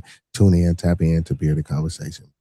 And with that being said, y'all know what it is, man. All superheroes don't wear capes, but they still need their theme music. But before I go, don't forget to keep everybody in your thoughts, your prayers, your views, and meditations. Let's once again keep everyone in your thoughts, your prayers, your views, and meditations. And lastly, family, keep everyone in your thoughts, your prayers, views, and meditations. And don't forget those 5 key components of life. That's love, peace, respect, motivation, and inspiration. That's love, peace, respect, motivation, and inspiration. Hey, and we out, y'all. You feel me? Hold on. Let me see what Miss Jen say before we get up out of here. She said, when it comes to the first original natives and ancestors' beliefs on the spiritual tradition and their practices, they're actually weren't considered a religion. To them, it was just faith. Same difference, Miss Jen. She says, what the fuck? She said, what the fuck that come from now? 2 wheels. Damn, you don't be saying much. But when you do, it's a lot. That's what I'm saying. 2 wheel for the past 2 days, man. When he closed us out, 2 wheels been on point. He said, "Oh, I'm definitely rewatching this." Oh yeah, it was a good one. You know what I'm saying? I was a little bit more vocal, like y'all asked, Miss Jen. And of course, you know what I'm saying, when you rewatch it, I know you're gonna let me know, you know what I'm saying? Okay, well, you could have shut the fuck up here, you could have spoke here, or okay, well, I like what you did. No. I don't mind. I don't mind. It's like because a lot of times I don't think people, because the way I am, I don't, and the way I talk, I don't think people think I be hearing them when they be saying, and they want to repeat shit and keep saying shit and keep trying to, like, bro, I'm listening to y'all. I hear what y'all saying. I'm getting what you're saying, but just listen to me. It's a conversation. I just can't sit here and just listen to y'all. I gotta say something back, type shit. You feel me? And I think when I say something back, people think I'm trying to combat or go against, like, you know what I'm saying? But or maybe not. It just could be miscommunication. But in any event, when you rewatch Miss Jen, I know you're going to tell me, you know what I'm saying, if I communicated enough or whatever the case may be, because I do want to, get this this Bearded Tabernacle with the videos down packed. Now, when I ain't playing no video and I'm just up here and I pick a subject matter and I'm talking about it, that's different, because I could do that as well. But with these videos, I do understand that people like for them to get explained, and some of them like to have commentary or expository commentary, you know what I'm saying, upon the video, especially with these type of videos, you know what I'm saying? Like, yeah, because, if you coming in and you ain't never heard of this shit and you new to it, you're going to want to know, well, motherfucker, tell me what the fuck this is. You feel me? Like, I don't know what the fuck. So I got what they were saying. I just thought everybody knew fucking Norse mythology, because, like, who the fuck? Well, I guess some people don't, but everybody know the Zeus, the Thors, well, see, now when you get to the Freyas and the Fridas and all them shits, and yeah, I know a lot of people in the Iliad. I know a lot of people don't, you know what I'm saying? You feel me? I get that part of it, but I like for them. I wanted them to hear that first. So now, if I ever go back and do it again, and I for some of the people that were in here, you feel me? If I ever go back to it and we talk about it or whatever, or if I'm talking about it, and I'm like, oh, watch this, motherfucker. Be like, oh yeah, I remember when you walked the band. Okay, now he talking about it type shit. So that's what I was trying to do, but I got what they were saying. You know what I'm saying? He said I usually enjoy. She said, I'm sorry. I said he. I'm sorry. She says I usually enjoy Sunday Tabernacles a lot. I was so mad that I missed y'all tonight. Yeah.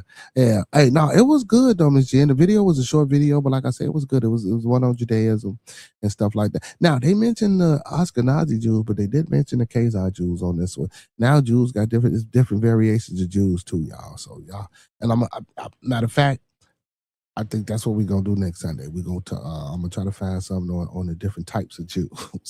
This shit is crazy, bro, because they don't get along. This shit is wild. And these are the things that we supposed to conceptualize our lives from. You know what I'm saying? These people who do these things, this shit is wild.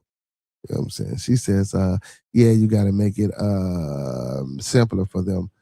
She said, friends on the back of the yellow bus. Yeah.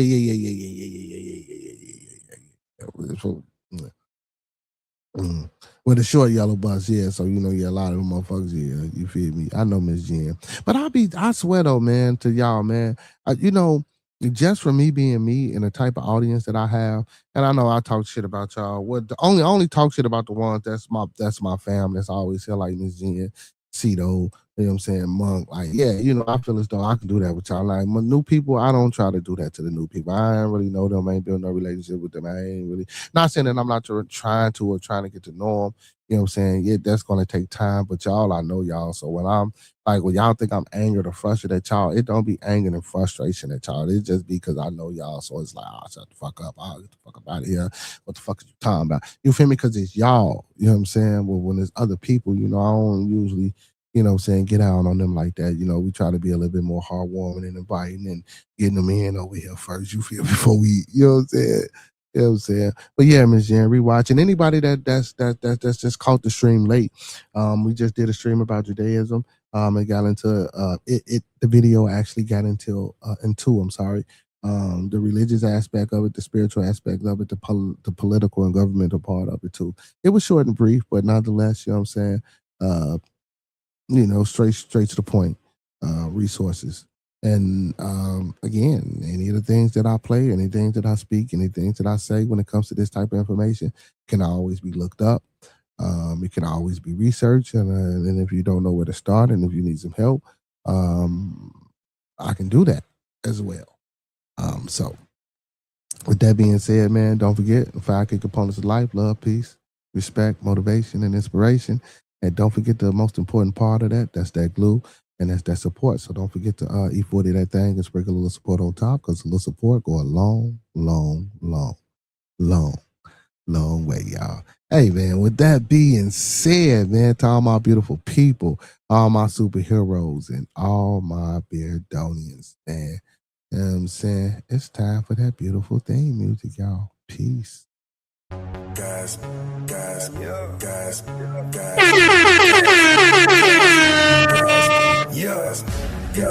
My name is Cito. You already know that, dog. This the hottest show you gon' find around. If young niggas ain't known, you need to ask around. This is bearded conversation. It's all love and no hate. Around here we good, but we aim to be great. Dip back in the bay, enjoy your Scooby snacks. Around here we just talk about this and all that. We talking real life, every day and every night. And if you need to clear the air, you can bring your wife. We got church on Sunday, that's on the west side. We got virtual reality, kids are scared of outside. See, we got what you need, and that's a guarantee. The best thing about it is absolutely free. Bearded conversations, all love ain't no haters. Enjoy Scooby snacks while we get back to the business. Don't matter if you black or white.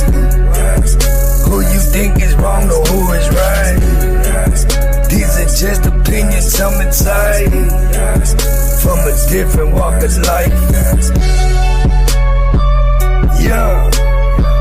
See, my name is Cito. Hit that like button. Share, subscribe.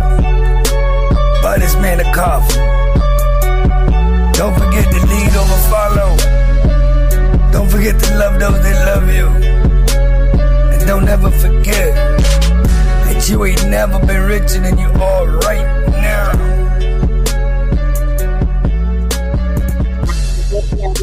Thumb up the video, man. Like the video, man. Thumb up the video, man. Before we get all the way up out of here, y'all, hey, listen, man, when we come together, man, we always meet on a level. Once we're in each other's presence, may we always be humble and plumb. And when we leave each other's presence, may we always part on the square. Some more to be, some more to be, some more to be, so may it be, family. Peace, y'all. And this for you, Miss Jen. Hey, same brown time, same brown channel. Y'all come brown now, you hear? And don't forget, man, you talk brown to me, I will talk brown back to you, man. Peace, y'all. Peace and love, peace and love, peace and love.